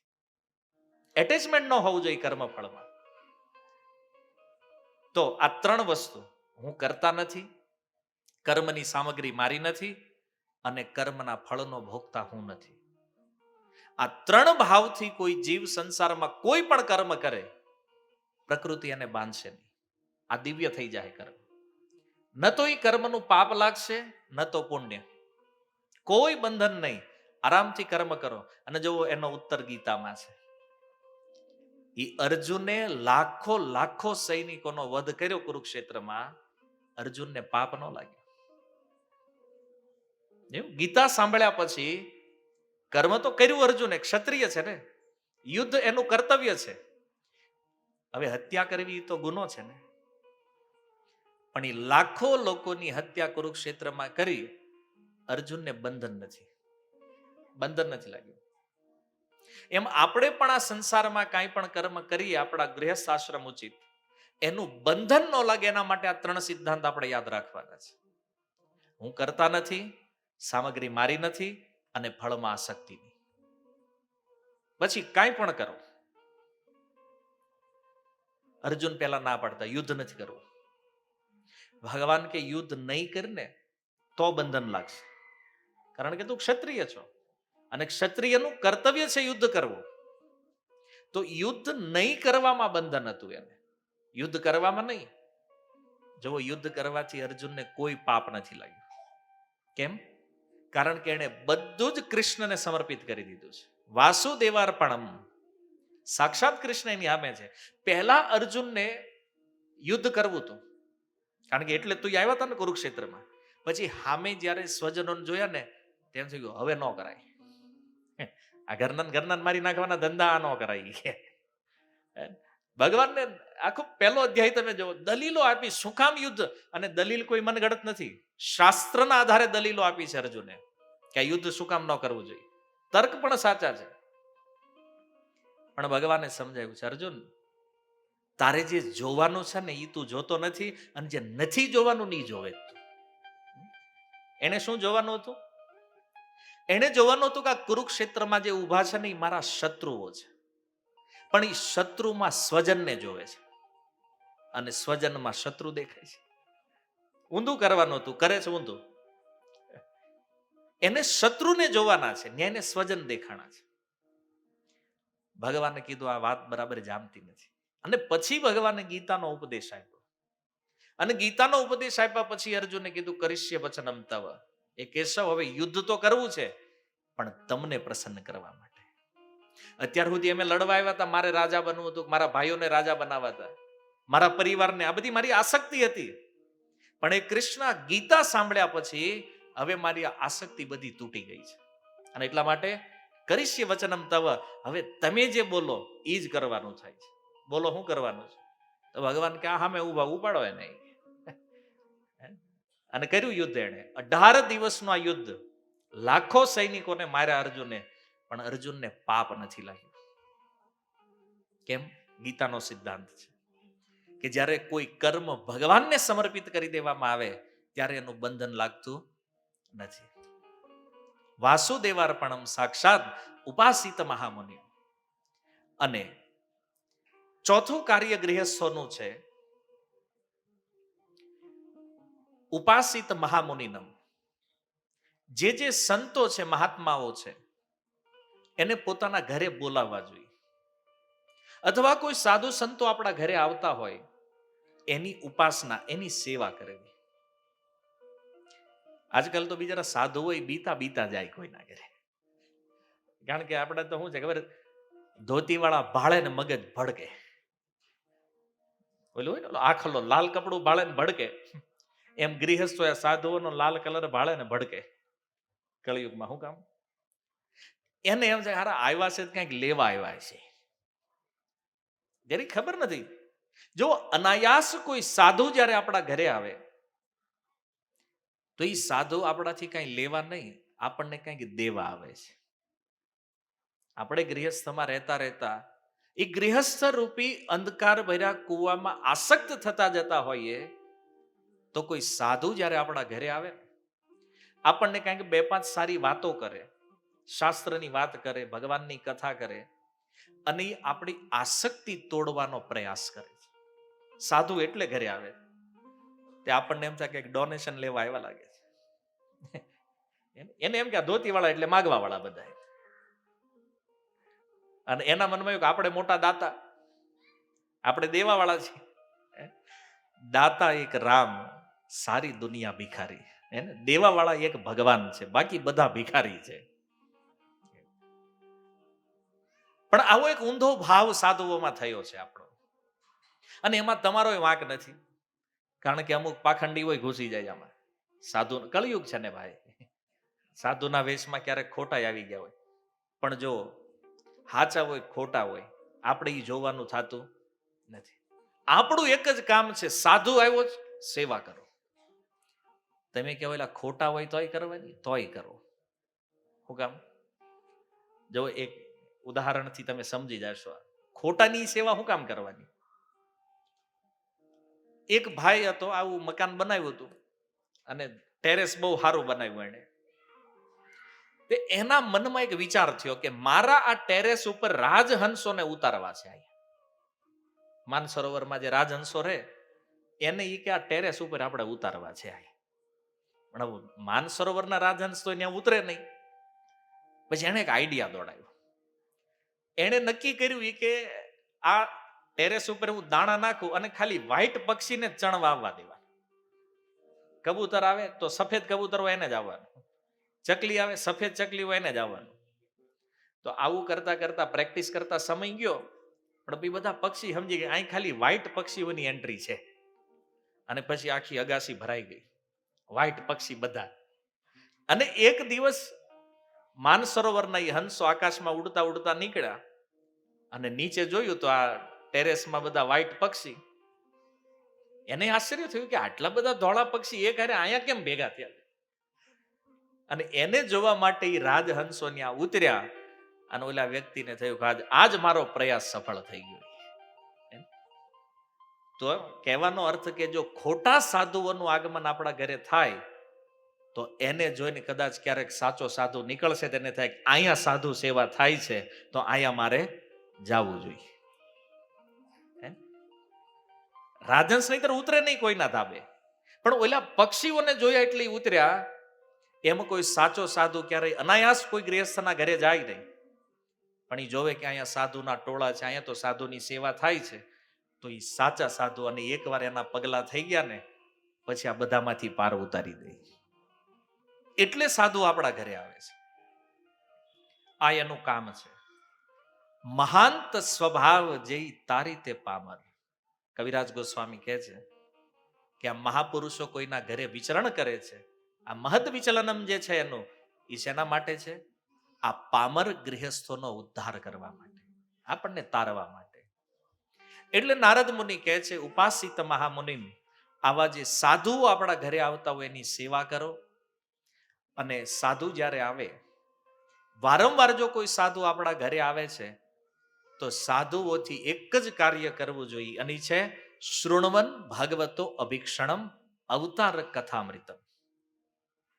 આવા સાધુઓએ જે ગૃહસ્થના ઘરે જાય એને કથા કહેવી જોઈએ, અને ગૃહસ્થ વ્યક્તિએ આવા વિરક્ત સાધુઓ સાથે રહી અને વારંવાર શ્રદ્ધાપૂર્વક ભગવાનની કથાઓનું અમૃત પાન કરતા રહેવું જોઈએ. આ કથા સાંભળતી રહેવી જોઈએ. શું કામ? કે ગૃહસ્થોને આસક્તિમાંથી મુક્ત કરવા માટે ભગવદ કથાથી વધારે ઉચિત સાધન બીજું કોઈ નથી. સાધનો ઘણા છે પણ આપણીથી થાય એમ નથી. સીધું અને સરળ સાધન સાધુઓને બોલાવી એના મુખે હરી કથા, ભગવત કથા. અને ક્યાં સુધી? કે છે જ્યારે જ્યારે સમય મળે ત્યારે ત્યારે ભગવાનની કથા સાંભળતા. જો આજકાલ સાધુઓને ઘરે લાવવાય મુશ્કેલ છે, અને પાછું એની પાસેથી કથા સાંભળવી ઓર મુશ્કેલ છે. ટાઈમ ગૃહસ્થોને નથી ને સાધુઓને નથી. પણ હવે કઈક ભાગવતનો આદેશ છે તો મેળ તો બેહારવો પડશે, કારણ કે આપણો ઉદ્ધાર આમાં છે. એક કવિએ તો બહુ સુંદર કીધું છે, જે ઘરે સાધુના ચરણ નથી પડ્યા ને એ ઘર ઘર નથી, સ્મશાન છે. કોઈ સંતો નથી પધાર્યા, મતલબ કોઈ કંજૂસ હોય એના ઘરે જ ન આવ્યા હોય ને. કંજૂસ એટલે પૈસાથી નહીં, સેવાથી. સેવા કરવાની ભાવનાનો એના ઘરે કોણ જાય? પણ વાસ્તવિકતા એ છે કે જે ગૃહસ્થ શ્રદ્ધાપૂર્વક વારંવાર ભગવાનની કથાઓને સાંભળે છે, આની આસક્તિ તૂટે છે. આ સંસાર બંધનમાં આપણે પડ્યા છીએ તો આમાંથી નીકળવું આ સમજાવે કોણ? સાધુ. અને પ્રોબ્લેમ એ છે કે એની યાર આપણને ફાવતું નથી, ફવરાવવું પડશે આની યાર. મેં કીધું બધે જ પાખંડ બુદ્ધિ રાખવાની જરૂર નથી, બધે જ આપણી તર્ક બુદ્ધિથી જોવાની જરૂર. ભલે બે પાંચ પાખંડી આવી ગયા કાંઈ વાંધો નહીં, પણ એ આવ્યા છે તો ક્યારેક સાચા આવશે. કબૂતર આવ્યા તો રાજહંસ આવ્યા ને, એમ આવા સાધુઓને ઘરે લાવી અને એને હાથ જોડી અને પ્રાર્થના કરવી જોઈએ, કંઈક સંભળાવો. નહીં કે આપણા પ્રોબ્લેમ, મહારાજ ધંધો નથી હાલતો. હવે એને ખબર પડે ધંધો કેમ આકાઈ? એ બિચારા સાધુ છે, એને થોડી ધંધો કર્યો છે. તમે એને પૂછો ધંધો નથી હાલતો. ત્યાં તો ઘણા પૂછે અમારો દીકરો અમારું માનતો નથી. હવે તમે પેદા કર્યો એ તમારે શીખવાડવાનું છે. એ સાધુ શું કરે એમાં? આપણને એમ છે કે સાધુ એટલે ઓલ ઇન વન હોય, કે બધું કામ આનથી લ્યો. સાધુ જે છે ને એ ભગવાન આપી શકે. આપણે એની પાસેથી ભગવાનને લેવાના છે ને આપણે જઈને સંસાર ખોલીને બેઠા હોય. એટલે સાધુને એમ થાય હજી આના મનમાં ભગવાન જાય એવું કઈ સ્થાન છે નહીં. અમારે ધંધો નથી ચાલતો ને ઓલા નથી માનતા ને પરિવારમાં હક નથી ને આ બધું કામ સાધુનું નથી. એ તમે સંસાર વસાવ્યો છે, કેમ હેન્ડલ કરવું એ તમારે શીખવાનું છે. સાધુને એ પૂછો કે ભગવાનના વિષયમાં કંઈક સંભળાવો, કંઈક સત્સંગ કરો. અને જ્યારે કોઈ જિજ્ઞાસા કરે ને તો એ પ્રેમપૂર્વક એ કથા કહેશે. અને એ કથાઓને સાંભળતા સાંભળતા સૂતજી કહે છે કે એતસ્માત પરમ કિંચિત મન શુદ્ધેત ન વિદ્યતે. આ ભગવાનની કથાઓથી વધારે સારું સાધન મનની શુદ્ધિ માટે આ સંસારમાં બીજું કોઈ નથી. એટલા માટે આવા સાધુઓના મુખેથી વારંવાર ભગવાનના અવતારોની કથા સાંભળવી જોઈએ. અવતાર કથા અમૃતમ. અવતાર કથા એટલે એમાં બધી કથા આવી જાય. ભાગવતમાં ભગવાનના જેટલા અવતારોની કથા છે, કોઈ એક અવતારની કથા કહે છે, બીજી વાર આવે કોઈ બીજા અવતારની કથા કહે છે. અને આ રીતે આ ભગવાનની લીલારૂપી દિવ્ય અમૃત પાન જે છે એ કરતા રહેવું જોઈએ. કારણ કે આવું અમૃત પાન જે છે એ આપણને જન્મ મૃત્યુના ચક્રથી મુક્ત કરાવે છે, ફરીથી આ સંસારમાં પડવા દેતું નથી. અને એટલા માટે કે છે સત્સંગા છનકે હે સંગમ આત્મ જાયા આત્મજાદીશુ વિમુચ્ચેન મુચ્યમાનેશુ સ્વયં સ્વપ્ન ઉદિત થત. અર્થાત જેવી રીતે સ્વપ્ન ભંગ થાય અને એ સ્વપ્નમાં આપણે જે વસ્તુઓ જોઈ હોય, જે વ્યક્તિઓને જોયા હોય, એમાં આપણી કોઈ આસક્તિ રહેતી નથી. ભલે સપનામાં આપણને એવું લાગ્યું કે એક વ્યક્તિ આવીને મને 10 કરોડ આપ્યા રોકડા, પણ જાગીને એમ થાય કે ઓ આ તો આપણા હતા નહીં, સપનું હતું, ભૂલી જાય છે ને એમ કરે, અને વાસ્તવિકતામાં આવી જાય. એમ સુખદેવજી કહે છે કે જેમ જેમ સત્સંગ વડે બુદ્ધિ શુદ્ધ થતી જાય, કારણ કે એક સત્સંગમાં ન થઈ જાય, એક જ વારમાં નથી થવાનું. જેમ તમે નવું ઘર લીધું હોય, પછી નવા ઘરે તમે જાઓ ને એટલે તમને એમ થાય કે આ પોતા મારી દઈ ચોખ્ખું, એક દિન ન થાય. એ ધૂળ ક્યાંથી આવે છે એ તમને ખબર ન પડે, પણ રોજ પોતા લાગે, ધીરે ધીરે ધીરે ધીરે એ શુદ્ધ થઈ જાય. એમ પ્રતિદિન અથવા પ્રતિક્ષણ કોઈ વ્યક્તિ સત્સંગ કરતો રહે તો ધીરે ધીરે એની બુદ્ધિ શુદ્ધ થતી જાય સત્સંગ દ્વારા. અને શરીર, પત્ની, પુત્ર, ધન, આ બધાની આસક્તિ ધીરે ધીરે ધીરે ધીરે છૂટતી જાય. કારણ એકના એક દિવસ તો આ બધા છૂટવાના છે. કોઈ વ્યક્તિ કે પણ સત્સંગ શું કામ કરવો? સત્સંગ એટલે કોઈલું એક હારે છૂટે ને જે ઝટકો લાગે, રાતે હુતા હોય ને હુતા હુતા જ અહીંથી નીકળી જાય, બહુ દુઃખ લાગે. યારું આ બધું છોડીને નીકળી ગયા, ન કહેવાર્યા દીકરાને, ન પત્નીને કાંઈ કીધું, ન મળ્યા, છેલ્લે નીકળી ગયા. છૂટવાનું તો છે, એ ફાઇનલ છે. પણ ઓલું જો પહેલેથી પ્રેક્ટિસ હોય, આ મારું નથી, તો ગમે ત્યારે છૂટી જાય ને એનો આઘાત ન લાગે, દુઃખ ન થાય બહુ. નગર વિચારો મહેનત કરી કરીને 100 કરોડે બેલેન્સ પોગાડ્યું હોય અને અચાનક યમરાજજી કે હાલો ટાઈમ થઈ ગયો, બોલે કે રાતે, એ કે આમાં રાત દી ન હોય, ગમે ત્યારે આવે, હાલો નીકળો. તો કે કહેવા દો ઘરે ઓલાને કેટલા દીધા છે વ્યાજે, ક્યાંક કેટલા લેવાના, એ બધું પતી ગયું. કે તારું ક્યાં હતું, નીકળ. આ થવાનું છે બધાને છે. એટલે સુખદેવજી કહે છે કે અચાનક આવે ને છૂટવાનું એ ફાઇનલ છે. તો પહેલેથી જ એનો અભ્યાસ રાખો કે જે વસ્તુ આજ નહીં અમુક સમય પછી આપણે છોડવાની છે, એની પ્રેક્ટિસ સત્સંગ દ્વારા થાય. પહેલેથી રોજ એ ભાવમાં આવતું જાય કે આ મારું નથી, છેલ્લે દુઃખ ન લાગે. નકર જેટલું જાજુ મૂકીને જાય ને એટલું જાજુ દુઃખ. માનો જેનું માઇનસ બેલેન્સ બોલતું એને કઈ વાંધો જ નથી, એને સારું થયું નીકળી ગયા, દેવાના હતા રહી ગયા. ઓલો ચારવા કે મરેલા પાસે કોણ ઉઘરાણી કરે છે? એમ મૃત્યુ થઈ ગયા પછી જેનું કાંઈ બેલેન્સ બહુ હોતું નથી એને બહુ વાંધો નથી, પણ જેનું મોટું બેલેન્સ છે ને એને મોટી પ્રોબ્લેમ, આસક્તિ મોટી હોય. અને એટલા માટે જો આસક્તિ એ બીજા જન્મનું કારણ બને. બહુ એટેચમેન્ટ રહી ગયું હોય ને એ જ ઘરે પાછો જન્મ લઈને આવે, કૂતરો બનીને આવે ક્યારે. અને પછી ઓલા પરિવાર વાળા ધારો આ કૂતરો આપણે ન્યા જ રહે છે, એટલે રોટલી એકાદ બે આપતા જાય રોજ, તો એને એમ થાય ઘાસ ઓળખાણ તો પડી ગઈ, લ્યો આપણે જ આવ્યા છે આપણા ઘરે ખાવા આપે એટલે. અને એમાં જો એક દી એમાંથી કોઈનો મગજ ગયો અને કૂતરાને માર્યો,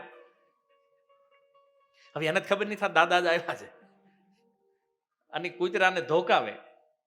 તમે વિચાર કરો જ્યારે પરિવાર વાળા એને મારે, ઓલાના હૃદયમાં કેવી પીડાઓ થતી હોય એને. એટલે આ ઘર અમે બનાવ્યું, આખું જીવન જેને આપીને આવ્યું એ મને બેહવા નથી દેતા. આવે આ આસક્તિનું પરિણામ છે. અને આ કોઈ ખોટી વાત નથી. પેલા આપણે નાના શું સાંભળ્યું છે કે કોઈ સાપના રૂપમાં, કૂતરાના રૂપમાં, આપણા ઘરમાં જે જીવ જંતુઓ છે ને એ મોટા ભાગે આપણા પિતૃઓ જ હોય છે. અને શું કામ આવ્યા છે? આ હાચવવા. મર્યા પછી પણ એ પ્રોપર્ટીમાંથી આસક્તિ ગઈ એ પરિવારમાંથી આસક્તિ ગઈ નથી, આવે પાછા. અમે સુરક્ષા કરશું એમ કોઈ સાપ બનીને રક્ષા કરે, આ આસક્તિનું પરિણામ છે. જો આપણું જ કમાણેલું આપણને મુક્ત નહીં થવા દે. એટલે આ સત્સંગ જરૂરી છે કે મરતા પહેલા કમસે કમ જો આસક્તિ છૂટી ગઈ ને તો વાંધો નથી. બાકી તમે વિચાર કરો કે જે સંતાનો જે પરિવાર માટે કરીને ગયા અને એના હાથે જ્યારે માર પડે તોય વ્યક્તિની આસક્તિ છૂટતી નથી. એમ વિચારે એ ઘરવાળા મારા છે પણ એને ક્યાં ખબર છે કે હું છું. એ માર પણ એને પ્રેમ લાગે ત્યારે. આ આસક્તિનું આવું ખતરનાક બંધન છે.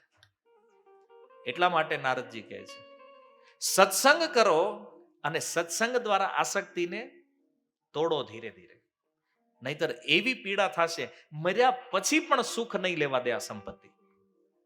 ભાગવત કહે છે સંપત્તિ અને સંતતિ કેવલ જીવને દુઃખ આપવા માટે બનાવ્યું છે ભગવાન. અને દુઃખ એટલે ખાલી અહીંયા જે દીકરાઓ લઈ લે મા બાપને એ દુઃખ નથી, મર્યા પછી પણ આપણને એ મુક્ત નથી થવા દેતું. આ દુઃખ છે મોટું.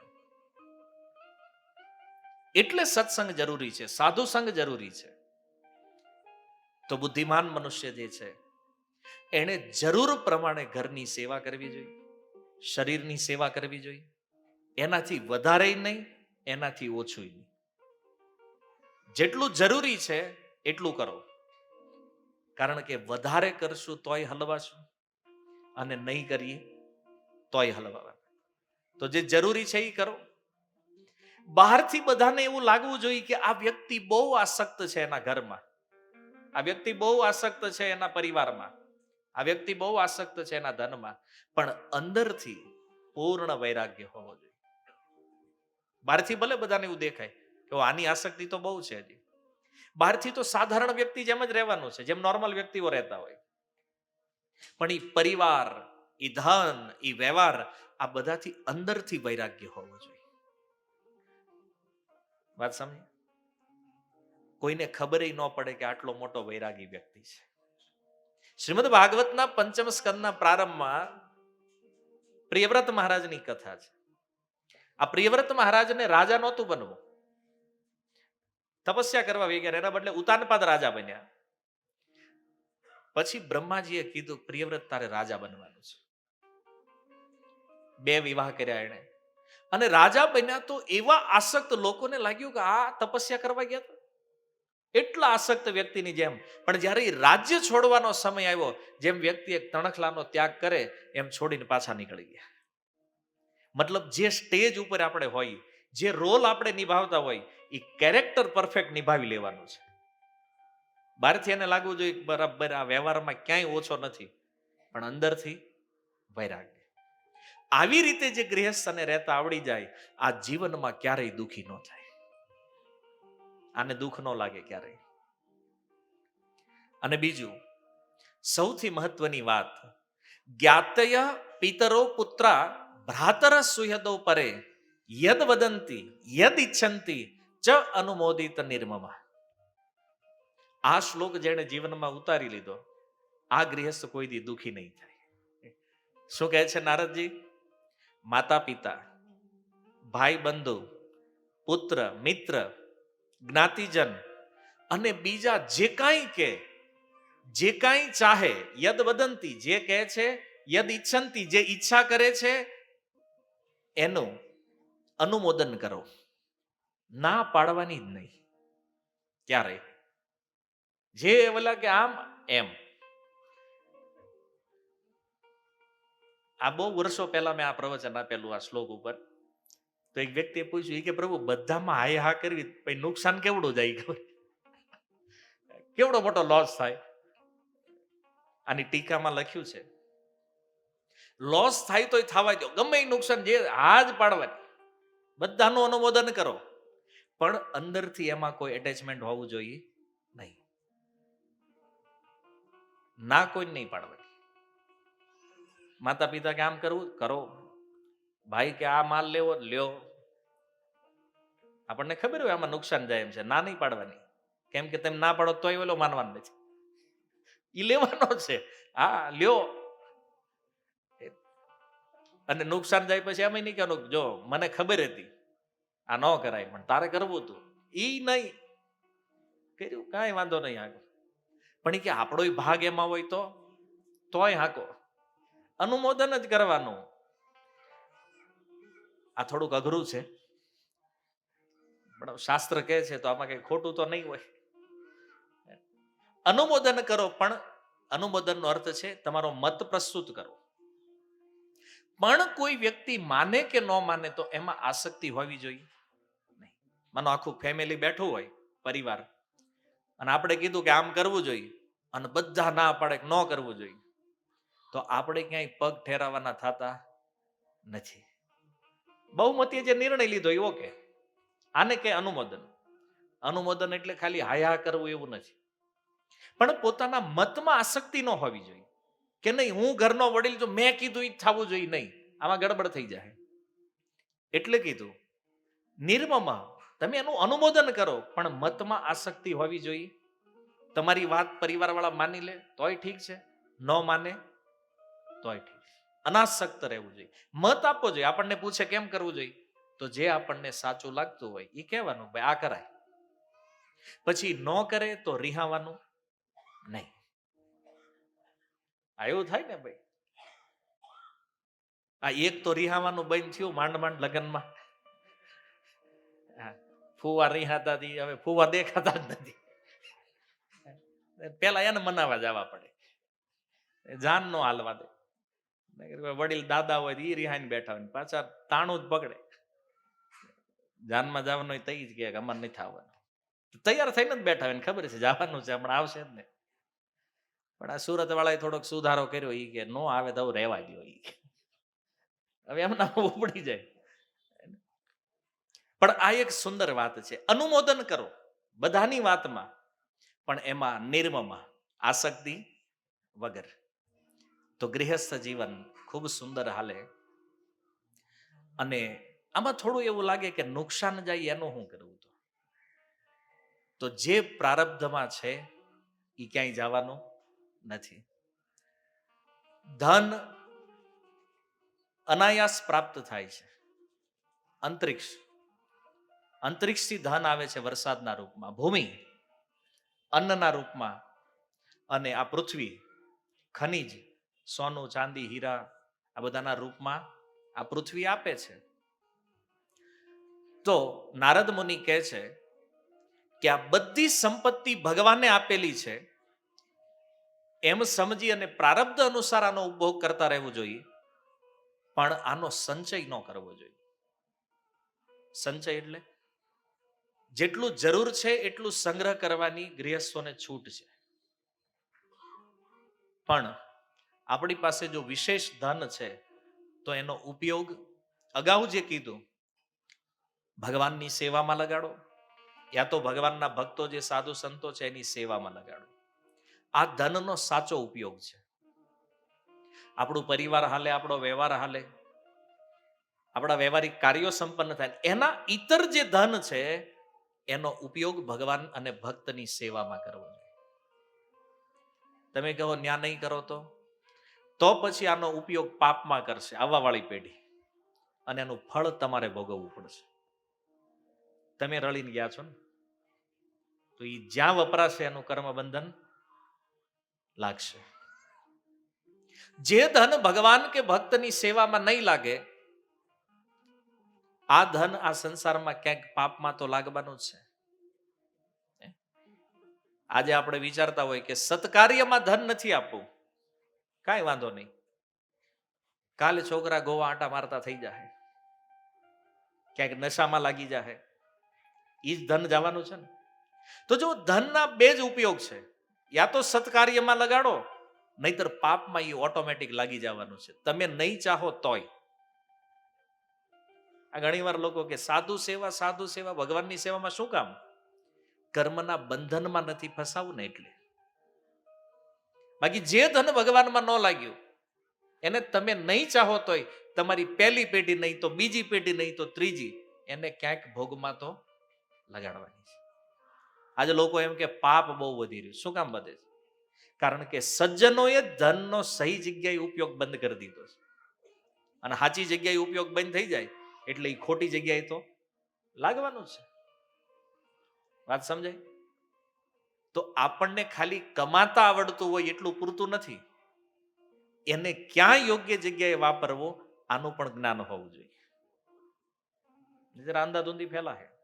આજે માની લો તમે એક દુકાન ચલાવો છો, સારું એવું કમાવ છો, સાધુ સંતો ભગવાનની સેવા કરો છો. હવે એ જ દુકાન તમે કોકને વેચી નાખી, તમે જેને વેચી એ ભક્ત નથી, એને પ્રોફિટ તો એ જ મળવાનો જે તમને મળતો હતો, પણ એનો ઉપયોગ ક્યાં કરવાનો? એના ભોગો માટે ક્લબોમાં જાહે, ક્યાંક ફરવા જાહે, નશા કરશે, વ્યભિચાર કરશે. પછી આપણે જેમ કે પાપ બહુ વધે છે. આ એટલે વધે, દાન ઘટ્યું ને, પાપ એટલે વધ્યું છે. અને જો નેગેટિવિટી બહુ મનમાં રાખવાની જરૂર નથી.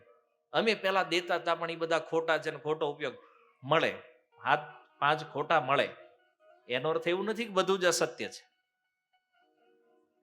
5 જણાએ ખોટો ઉપયોગ કર્યો હોય તો આપણે આપણું જીવન બગાડી નાખવાનું?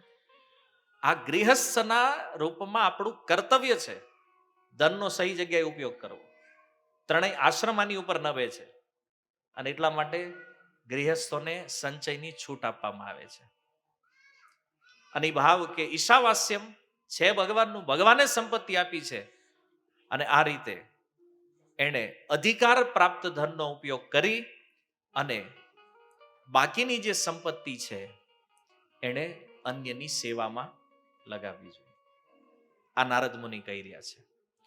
પછી આગળ તો ઘણી બધી વાતો છે હજી, પણ મૂળ વાત મારે તમને એ કહેવી છે કે આટલા જે ઉપદેશો અહીંયા આપવામાં આવ્યા છે એ ગૃહસ્થો માટે પૂરતા છે, કર્મ બંધનથી મુક્ત રહેવા માટે.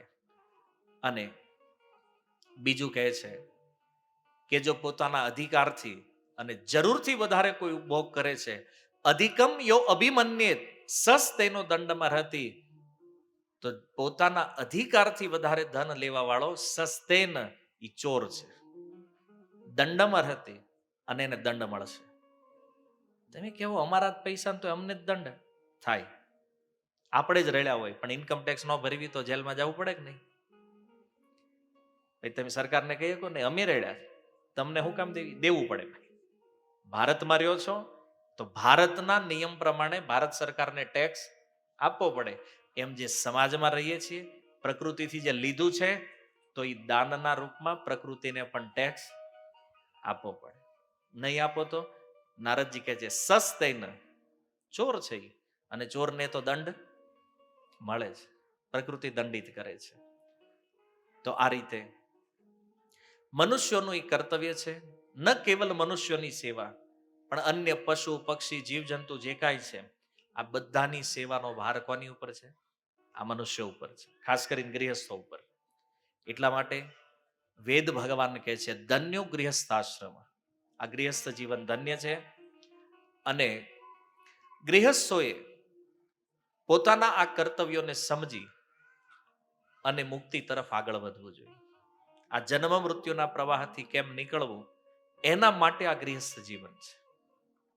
તો આ બધી ટેકનિક શ્રીમદ ભાગવતમાં બતાવી છે. આને સમજી આ પ્રમાણે જો ગૃહસ્થ જીવન આપણે જીવશું તો નિશ્ચિત રૂપમાં ઘરે રહેતા રહેતા પણ આપણે ભગવાનની પ્રાપ્તિ કરશું, આમાં કોઈ સંદેહ નથી. ઘણી વાર એમ થાય કરું આપણને થોડા ભગવાન મળે, એવું વિચારવાની જરૂર નથી. શાસ્ત્રમાં જે પ્રમાણે કીધું છે એ કરશું તો નિશ્ચિત રૂપે મળશે. સહી વિધિથી જો દહીંનું મંથન કરો તો માખણ નીકળે, અને મંથન કર્યા પછી જો માખણ ન નીકળે તો વિચારવાનું વિધિમાં કંઈક ગડબડ છે. એમ આપણા માટે આ ગૃહસ્થ જીવનની ઉચિત શિક્ષાઓ જે ભાગવત ઇત્યાદિ શાસ્ત્રોમાં છે એ અનુસાર જીવન જીવશું તો આપણે પણ સુખી રહેશું, પરિવાર સુખી રહેશે અને બધા ભગવાનની સેવામાં નિયુક્ત થઈ અને મૃત્યુ પર્યંત મુક્તિને પ્રાપ્ત કરશે. પતિ પત્નીના કર્તવ્યોના વિષયમાં પણ ઘણી બધી વાતો છે, પણ હવે સમય થઈ ગયો છે તો આપણે ખાલી સંક્ષિપ્ત રૂપમાં કહી દઉં. એની વ્યાખ્યા નથી કહેતો કે ભાઈ પત્નીનું શું કર્તવ્ય છે અને પતિનું, કારણ કે મેન પાયા તો આ છે બે ગૃહસ્થ જીવનના. તો બંને જો પોતપોતાના અધિકારો સમજી અને સહી રૂપમાં કાર્ય કરશે તો આ ગૃહસ્થ જીવન જે છે એ નિશ્ચિત રૂપમાં સુખી હશે, આનંદમય હશે. તો પહેલા પત્નીના કર્તવ્યો શું છે? પતિને ભગવાન માની અને બધી રીતે એને સુખ આપવું પહેલું કર્તવ્ય છે. સ્ત્રીઓ માટે પતિ જ પરમેશ્વર છે. ભગવાન માની અને પતિની જો સેવા કરે તો અનાયાસ આ સ્ત્રીને મુક્તિ પ્રાપ્ત થઈ જાય, ભગવાનની પ્રાપ્તિ થઈ જાય. અને ઇતિહાસમાં ઉદાહરણ છે અનસૂયા મહાસતીના રૂપમાં, કે જેણે પતિની સેવાથી ભગવાનને પ્રાપ્ત કર્યા છે. સતી ધર્મનો પ્રભાવ આપણે જાણીએ છીએ. પણ આજકાલ કોઈ સ્ત્રી કે પણ એ એવા હોવા જોઈએ ને, જોઈ તો લાગતા નથી પરમેશ્વર હોય. પણ અનસૂયાજી કહે છે, એક કહી વ્રત એક કહી નેમા, મન ક્રમ વચન કર પતિપદ પ્રેમા. સ્ત્રીઓ માટે એક જ નિયમ છે, એક જ વ્રત છે. શું? મનથી, વાણીથી, શરીરથી પતિની સેવા કરવી. બસ આટલું કરવા માત્રથી ભગવાનને પામી જશે. એટલા માટે પતિ જે છે એના માટે ભગવાન છે. પતિની સેવાને પોતાનો સ્વભાવ બનાવી લે. આજકાલ આ મોર્ડન વ્યવસ્થામાં સમસ્યા એ છે કે પતિની સેવાને સ્ત્રી ગુલામી માને છે. અમે આ હાટું થોડા લગ્ન કર્યા છીએ. આવું બધું, આ બધી મૂર્ખ સ્ત્રીઓની ભાષા છે. અજ્ઞાનીઓ જે છે એને એવું લાગે છે કે પતિની સેવા કરે ને એ સ્ત્રી ગુલામ છે. આવું નથી. પતિની સેવા એ સ્ત્રીની સુરક્ષા છે, ગુલામી નથી. એની સેવાથી જો એને ભગવાન મળે છે તો આ સારું છે કે ખરાબ છે? પતિના જે સંબંધીઓ છે, માતા પિતા, અન્ય પરિવારજનો, એની સેવા કરે, એનું સન્માન કરે. પતિના આદેશ અને સંમતિ અનુસાર ઘરની બધી વ્યવસ્થા કરે. એવું નહીં કે બસ પોતાના મનગઢત ભાવથી કરે. પતિની સંમતિ હોવી જોઈએ અથવા એનો ઓર્ડર હોવો જોઈએ કે આ કરવાનું છે ઘરમાં, એ વ્યવસ્થા કરવી જોઈએ. પતિથી કોઈ ભૂલ થઈ જાય તો એને વગર કોઈ ક્ષોભ ભાવથી, શાંત ભાવથી સહન કરી લે. આજે સહન શક્તિ ઘટી ગઈ છે એટલે સમસ્યા ઊંધી થઈ ગઈ છે. સહન કરી અને કોઈ ભૂલને સ્વીકારી લેવી જોઈએ. પતિ અતિરિક્ત જે અન્ય પુરુષો છે એને પોતાનાથી મોટા હોય તો એને પિતાના રૂપમાં જોવો, સમાન હોય એને ભાઈના રૂપમાં જોવો, નાના છે એને પુત્રની સમાન સમજો. અને કામ વગર કોઈ પુરુષો સાથે મળવું ન જોઈએ. પતિ સિવાય કોઈ પુરુષનો જાણી જોઈને સ્પર્શ ન કરવો જોઈએ. સ્ત્રીએ કોઈ પુરુષને ક્યારેય માળા ન પહેરાવવી જોઈએ. પતિ સિવાય અન્ય કોઈ પુરુષના ચરણ સ્પર્શ ન કરવા જોઈએ. પતિને પ્રતિકૂળ કોઈ પણ કાર્ય ન કરવું જોઈએ જે એના સ્વભાવથી વિપરીત અથવા એને ન ગમતું હોય. અને પતિને અનુકૂળ હોય તો પણ પાપ જીવનમાં ક્યારેય ન કરવું જોઈએ.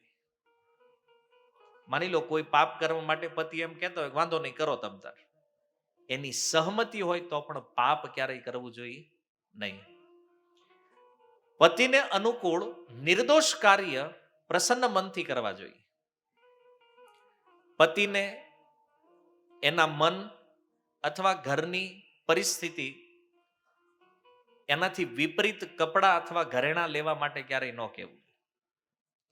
કેપેસિટી ન હોય તોય કે હવે લઈ જ દો. આપણે સમાચારમાં જોઈએ સોનું માગે ન લઈ દે તો આત્મહત્યા કરી લે છે આવી સ્ત્રીઓ. તો જે ઘરની સ્થિતિ છે એ પ્રમાણે ડિમાન્ડ કરો, એનાથી વધારે નહીં. અને કદાચ પતિ એમ કે હમણાં વ્યવસ્થા નથી તો પછી માથું ન ખાવે એનું, ના ના લઈ જ દો, આ લઈ જ દેવું પડશે. મારો બર્થડે આવે છે આઈફોન જોહે જ, પણ અહીંયા હપ્તાના નથી ભાઈ, એને ખબર હોવી જોઈએ. આ ડિમાન્ડ ન કરો એવું નથી, પણ આપણા ઘરની પરિસ્થિતિ પ્રમાણે અને જે વસ્તુ માગો છો એને આપણે લાયક હોવા જોઈએ પાછા એ પ્રમાણે. ક્યારેક ક્યારેક લાયકાત કરતા વધારે માંગણી થઈ જતી હોય છે, તો આવું ન કરવું જોઈએ. પતિનું ક્યારેય તિરસ્કાર કે અપમાન ન કરવું, જે પ્રાય સ્ત્રીઓ રોજ કરે છે. પહેલું અપમાન એનું ઈ છે ને નામથી બોલાવો, હે અને તુકારો, એ અશોક અહીંયા આવતો. તારું આપણે કન્ફ્યુઝ થઈ જાય, છોકરાને બોલાવે છે કે બાપાને બોલાવે. અપમાન છે. પતિને ક્યારેય નામથી ન કહેવું જોઈએ. એટલે આપણે ત્યાં એક શબ્દ હતો કે અમારા ઈ કહેતા ઈશ્વર, કે પતિ જે છે એ ભગવાનની સમાન છે, એટલે એને ઈ કહે છે. પહેલો અક્ષર ઈશ્વરની સમાન જે છે, તો નામથી ક્યારેય ન બોલાવા જોઈએ. આ હકીકત છે, શાસ્ત્ર વિધાન છે, અને આજે એનો તિરસ્કાર અપમાન છે. અને વૈદિક યુગમાં તમે જુઓ, કોઈ સ્ત્રી ક્યારેય પતિને નામથી નથી બોલાવતી. એને પ્રભુ કયો, દેવ કયો, સ્વામી કયો, જે તમને અનુકૂળ લાગે. અને ઘરે જઈને તરત એપ્લાય ન કરતા, નગર જઈને કહે સ્વામી, તો ઓલાને થાય કે મહાભારતમાં આવી લાગે ડાયરેક્ટ. એટલે બિચારાને હાર્ટ એટેક આવશે ત્યારે આટલી બધી કેમ સુધરી ગયા. એટલે થોડું ધીમે ધીમે ટેવ પાડવાની પ્રેક્ટિસ, નગર અચાનક પ્રોબ્લેમ થઈ જાય ભાઈ. અને સારું જ કદાચ માની લો તો ભાઈ સત્સંગમાં જતા આટલો સુધારો થાય તો એ કે જાઓ તમ તાર, વાંધો નહીં. તો એના હૃદયને દુઃખ આપે એવી કોઈ વાત ન કરવી જોઈએ. પતિના વિચારોનું ઉગ્ર ખંડન ન કરવું જોઈએ. માની લો કંઈક એવી વાત કહે છે, અનુકૂળ નથી, અથવા તમારે કાંઈ, તો પ્રસન્ન થઈ અને વિનમ્રતાથી એને કહેવું જોઈએ કે આ વસ્તુ બરાબર નથી, આને આવી રીતે કરવું જોઈએ. પતિની સામે સદા હસમુખ અને પ્રસન્ન રહેવું જોઈએ. એવું નહીં કે બિચારો આખો દી કામ કરીને આવ્યો હોય, સાંજે મોઢું જવે ને એમ થાય કે પાછો ફેક્ટરી વયો જાવ. પ્રસન્નતા, એ તમારા માટે જ કામ કરવા ગયા છે, તમારા માટે જ આટલી મહેનત કરે છે, તો આવે પ્રસન્નતાથી નું સ્વાગત કરો, પાણીનું પૂછો. બસ આ જ પ્રેમ છે. આમાં કઈ બીજું કઈ બહુ પૈસા આપીને જ પ્રેમ પ્રગટ ન થાય. પતિ સિવાય કોઈને ગુરુ ન બનાવો. એક સ્ત્રી માટે સૌથી પ્રથમ અને શ્રેષ્ઠ ગુરુ પોતાના પતિ છે. પતિની વ્યક્તિગત સેવા, સુવિધા, આ બધાનું સ્વયં ધ્યાન રાખવું જોઈએ. એને શું અનુકૂળતા છે, શું જરૂર છે, એ કહે ત્યારે નહીં, અથવા 3 વાર માગે તો 1 વાર હાજર કરો એવો સ્વભાવ ન હોવો જોઈએ. તમને ખબર હોવી જોઈએ કે હવે જાગીને તરત નાવા જાય છે, તેને રૂમાલ રેડી હોવો જોઈએ. પછી ને હાથે લઈ લ્યો, માગે રૂમાલ, કે તમારા ક્યાં ભાંગી ગયા છે? ભાંગી નથી ગયા, પણ તમને લાવ્યા છે, તો તમે તમારા ધર્મમાં થોડા સ્થિત રહ્યો તો તમારી પાસે માગતા હોય. ન કરી કે તમારા હાથ નથી. હે, બહુ વધારે પડતું આપણે મોડર્ન થવાની જરૂર નથી આમાં.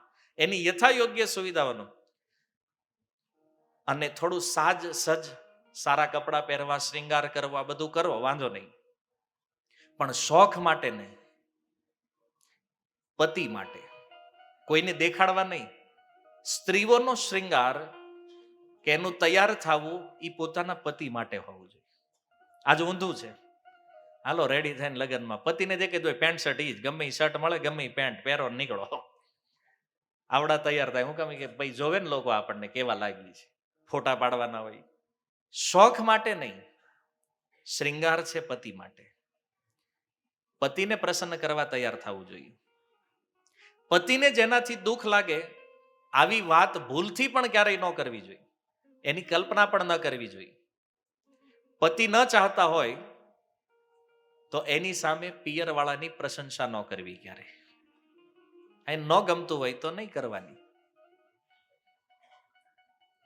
પછી એમાં કે નહીં અમારા ઘરવાળા જ નથી ગમતા તમને, બાકી બધા હારા લાગે હોય સ્વભાવમાં. ભાઈ નો પિયરમાં બહુ જામતું હોય તો પછી એને ઉગ્ર નહીં કર્યા કરવાના વારી ઘડી.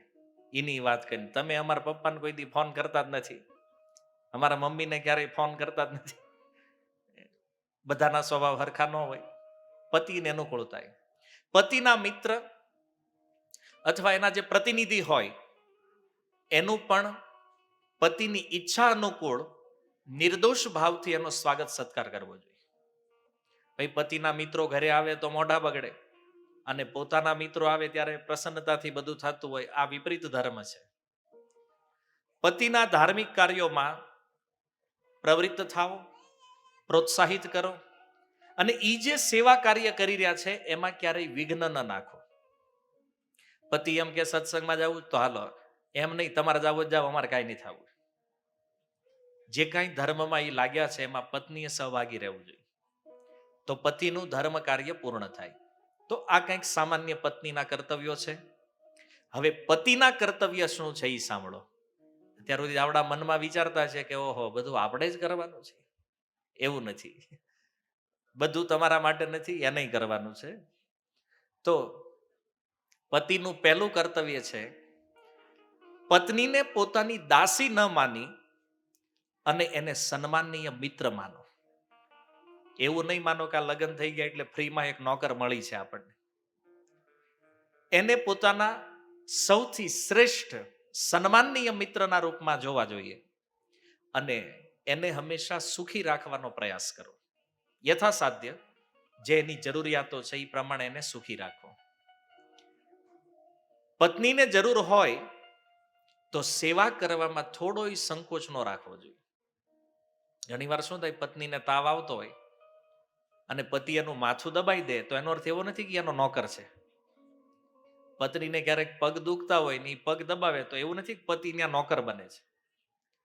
જેમ બીમારીમાં પત્ની પતિની સેવા કરે એમ પત્ની બીમાર હોય તો પતિ પણ એની સેવા કરીશ અને કરવી જ જોઈએ. એમાં કોઈ સંકોચ, શરમ એવું ન થવું જોઈએ. ઓ, મારા ઘરવાળા જોહે તો શું વિચારશે કે આ તો પત્નીનો ગુલામ છે. નહીં, જો બે સમાન રૂપે જ્યારે છે ત્યારે ગૃહસ્થ જીવન ચાલે છે. તો એ તમારી સેવા કરે તો તમારું પણ કર્તવ્ય છે એની સેવા કરો. પત્નીના માતા પિતા એનું સન્માન કરો. આપણે જેમ આપણા માતા પિતાનું સન્માન ચાહીએ છીએ કે આપણી પત્ની આપણા માતા પિતાનું સન્માન કરે, તો આપણું પણ કર્તવ્ય છે કે આપણે એના માતા પિતાનું સન્માન કરીએ. એના માટે કોઈ અપમાનજનક અથવા નિંદાવાળા શબ્દ ન કહેવા જોઈએ. ઘણીવાર વાતમાં કહે તાર બાપાને આમ નહોતું, તાર બાપાએ આમ કરી દીધું. આ ડાયલોગ ઠીક નથી, આ ધર્મ વિપરીત છે. પિતાને લઈને ક્યારેય અપમાનજનક શબ્દો ન કહેવા જોઈએ. આગળ, પત્નીની સલાહ લઈ અને ઘરના સંબંધિત કાર્ય કરો. ઘણા એવા અભિમાનમાં હોય, બૈરાને શું ખબર પડે, એને આમ તુચ્છ માનતા હોય, એને કઈ ગણતા ન હોય. જો પાંડવો પણ જરૂર પડે ને ત્યારે દ્રૌપદીની સલાહ પ્રમાણે નિર્ણય લે છે. મહાભારત પ્રમાણે છે. ઘણી વસ્તુઓમાં આપણી કરતા વધારે એને ખબર પડતી હોય. તો હંમેશા કોઈ મહત્વપૂર્ણ નિર્ણય લેવાનો હોય તો પત્ની સાથે વિચાર વિમર્શ કરો. પત્નીથી કોઈ ભૂલ થઈ જાય તો એને ખીજાવો, પણ એકલામાં, જ્યાં તમે બે જ હોવ. પછી વટ પાડવા બધાની સામે નહીં. તને કાંઈ ભાન નથી પડતી, બુદ્ધિ વગરની હતી એટલે તમને આ પાડી છે. બાકી બુદ્ધિ હોય તો ન ગોતે કાંઈ વિશેષ નહીં. પત્નીને ખીજાવું નહીં એવું નહીં, એની કાંઈક ભૂલ છે ને કહેવું છે એકાંતમાં. રૂમમાં હોય બે વ્યક્તિ ત્યારે કયો, જાહેરમાં ક્યારેય અપમાન ન કરો અને બને ત્યાં સુધી પ્રેમથી સમજાવો, જેથી એને નીચા જોયું ન થાય. અને એવો વર્તાવ ન કરો કે એ હંમેશા ગ્લાનીમાં રહે. કોઈ ભૂલ કરે છે, ક્ષમા કરો, કારણ કે ક્યારેક આપણે પણ ભૂલ કરશું. તો ક્ષમાનો ભાવ રાખી અને સંબંધ બગડવા ન દો. પત્ની સિવાય કોઈ પરસ્ત્રી સાથે કોઈ પ્રકારનો સંબંધ ન હોવો જોઈએ. આપણાથી ઉંમરમાં મોટા છે એને માતાના રૂપમાં જવું, આપણી સમાન ઉંમરમાં છે એને બહેનના રૂપમાં જવું, આપણાથી નાની જે સ્ત્રીઓ છે એને પુત્રીના રૂપમાં જવું. પત્ની સિવાય કોઈ પરસ્ત્રીનો જાણી જોઈને સ્પર્શ ન કરો. કારણ મહાભારત પ્રમાણ છે, દ્રૌપદીના કેશનો સ્પર્શ થવાના કારણે સુતજી કહે છે કે ઈ સભામાં બેઠેલા જેટલા રાજાઓ હતા ને એ બધાનું આયુષ્ય ભગવાને હરણ કરી લીધું. પરસ્ત્રીના વાળનો કોઈ સ્પર્શ કરે ને એની ઈચ્છા વિરુદ્ધ એનું આયુષ્ય ક્ષીણ થઈ જાય. આ શાસ્ત્ર કહે છે. એટલે ક્યારેય પત્ની સિવાય કોઈ પરસ્ત્રીને જાણી જોઈને સ્પર્શ ન કરો, એના દ્વારા માળા ઇત્યાદિ ન પહેરો, અને કોઈ સ્ત્રીથી ક્યારેય ચરણ સ્પર્શ ન કરાવો. આ સદાચાર ગૃહસ્થ જીવન માટે બહુ જરૂરી છે. પત્નીના મનથી પ્રતિકૂળ કોઈ કાર્ય ન કરો, અને પત્નીને અનુકૂળ હોય એવું પાપ પણ ક્યારેય કરવું જોઈએ નહીં. ક્યારેક ક્યારેક પત્ની કહેતી હોય વાંધો નહીં આ કરું, પણ જો એ પાપ છે તો એ ન કરો. પત્નીને અનુકૂળ નિર્દોષ વર્તન કરો. પત્નીને પોતાની બાજુથી પૂછી, ઘરની પરિસ્થિતિ અનુકૂળ, પત્નીની ઈચ્છા અનુસાર એને કપડાં આપો, એને ઘરેણાં આપો, અથવા એ જે અન્ય વસ્તુઓ માગે છે એને આપો. પણ થોડો વિચાર વિમર્શ કરીને અને ઘરની પરિસ્થિતિને અનુકૂળ. ઘણા આમાંય તે પાછા એમ હોય કે આપણે દેખાડી દેવું છે કોઈને કે જો હું તો મારી ઘરવાળીને આઈફોન આપું છું, અને પછી બહાર ઉછીના ગોતતા હોય. આવા ધંધા કરવાના નહીં. હા, આપણે એ લેણા વયા જઈએ ને એનું એક કારણ આ છે. ખોટા સીન સપાટા કરવાની કાંઈ જરૂર નથી. આપણું શાસ્ત્ર કહે છે simple living and high thinking. સાદું જીવન જીવો અને વિચાર ઊંચા રાખો. આજે વિચાર હડેલા હોય ને જોવામાં હાઈફાઈ લાગતા હોય, આવા સમાજની જરૂર નથી. વિચાર ઊંચા હોવા જોઈએ. કપડું ભલે ગમે એવું પહેર્યું હોય, પણ વિચારોના ધની હોવા જોઈએ વ્યક્તિ. પત્નીનો ક્યારેય તિરસ્કાર કે અપમાન ન કરો. કોઈ કડક વાત ન કરો કે એને ધમકાવા ડરાવવાની ટ્રાય ન કરો, અને હાથ તો ભૂલથી ન ઉઠાવો ક્યારે.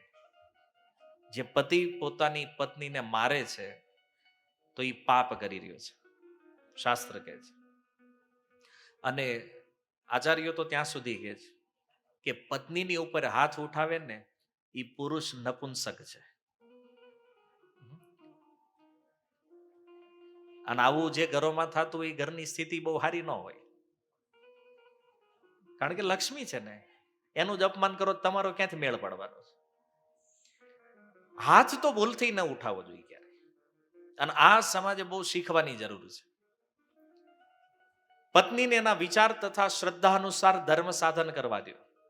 એને કોઈ વ્રત કરવું હોય તો આવડા કે ભાઈ એ બધું કર્યું છે, તમારે નથી કરવું રે, એને કરવા દો. એની શ્રદ્ધા છે, સોમવાર કરે, મંગળવાર કરે, જ્યારે એને સમજાય ત્યારે એ બંધ કરીને કંઈક સારું કરશે. એમાં બાધા ઉત્પન્ન ન કરો. પત્નીને નિર્દોષ મજાક અને પ્રેમયુક્ત વર્તાવથી પ્રસન્ન રાખો. હાવ સિરિયસ ગંભીર જીવન નહીં કે એને યાદ ન હોય કાઢે છેલ્લે ક્યારે દાંત કાઢ્યા છે. એટલું બધું ગંભીર સિરિયસ થઈ જવાની જરૂર નથી. પત્ની સાથે મજાક કરો, પ્રેમયુક્ત વર્તાવથી એને પ્રસન્ન રાખો. પત્ની પોતાની સ્થિતિ અનુસાર કોઈ દાન કરવા માંગે, કોઈ પુણ્ય કર્મ કરવા માંગે, અથવા અન્ય વ્યય માટે તમારી પાસે પૈસા માંગે છે તો પ્રસન્નતાપૂર્વક જરૂરી ધન આપો એને. તીર્થયાત્રા કરવા જાય તો પત્નીને સાથે લઈને જાઓ. તીર્થયાત્રામાં પત્નીને સાથે રાખો. અને લાંબા સમય સુધી પત્નીને એકલા ક્યારેય ન રાખો. બહુ લોંગ ટાઈમ, 6 મહિના ઘરે ન આવતા હોય, વર ઘરે ન આવતા હોય, આ ઉચિત નથી. ઠીક છે, કામકાજ એકાદ અઠવાડિયું બહાર ગયા આવી ગયા, બને ત્યાં સુધી સાથે રાખો. ન લઈ જઈ શકો થોડા ટાઈમ માટે. પત્નીને ક્યારેય એ ન કહો કે તું તારા પિયરથી ધન લાવીને મને આપ, દહેજ. જોકે આપણા સમાજમાં આ બહુ નથી. યુપી બિહારમાં જ્યારે જાય છે અમે, દહેજના કારણે લગ્ન નથી થતા. ક્યારેય પત્નીને કહેવું ન જોઈએ તારા પિતાજી પાસેથી ધન લાવીને આપો. અને માની લ્યો એ ધન ન પણ લાવે તો એની ઉપર નારાજ પણ ન થવું જોઈએ. ક્યારેય પત્નીને પાપ કર્મમાં પ્રવૃત્ત થવા માટે ન કહેવું જોઈએ. તો આ પતિના કર્તવ્યો છે જે આપણે સાંભળ્યા. પહેલા સાંભળ્યા એ પત્નીના અને પછી પતિના. તો આ કંઈક સામાન્ય સદાચાર છે જે પ્રત્યેક વ્યક્તિએ ધ્યાનમાં રાખી અને ગૃહસ્થ જીવન ચલાવવું જોઈએ. અને હું તમને ગેરંટી આપું છું આમાંથી થોડી વાતો પણ જો તમે એપ્લાય કરી તમારા જીવનમાં, થોડુંક અભિમાન મૂકીને, અગર એમ થાય વળી એવું અમે ન કરવી કે ભાઈ ટાટા પડી જાઓ, થોડુંક આ એપ્લાય કરશો, પછી જો ગૃહસ્થ જીવન કેટલું સુખી અને સુંદર ચાલે છે. જો પરિવારમાં બધાના અધિકારોનું સન્માન થાય ને તો એ પરિવાર વ્યવસ્થિત હાલે. આનું કહે તો નહીં હું કવિ ચાલવું જોઈએ ઘરમાં, તો ભાઈ ડખ હાલવાના કાંઈ. એટલે સારું જીવન જીવવા માટે આ બધું જરૂરી છે. અને આમાંથી ઘણું વિપુલભાઈએ કર્યું છે. 25 વર્ષ એમનામ તો ન જ નીકળે ને ભાઈ. તો એની 25મી એનિવર્સરીએ આ સુંદર સત્સંગનું એમણે આયોજન કર્યું. ભગવાન ગોરનિતાઈના ચરણોમાં પ્રાર્થના કરીએ કે આજીવન એમનું દાંપત્ય જીવન આવું જ સુખી, સંપન્ન, આનંદમય ચાલતું રહે, અને એમનો પરિવાર પણ આ ભક્તિ ભાવમાં રહી અને બધા ભગવાનના ચરણોના આશ્રિત બને એવા આશીર્વાદ ભગવાન ગોરનિતાઈ એમને પ્રદાન કરે. અને સાથે જ આ સત્સંગને આપણે અહીંયા વિરામ કરીએ. હરે કૃષ્ણ.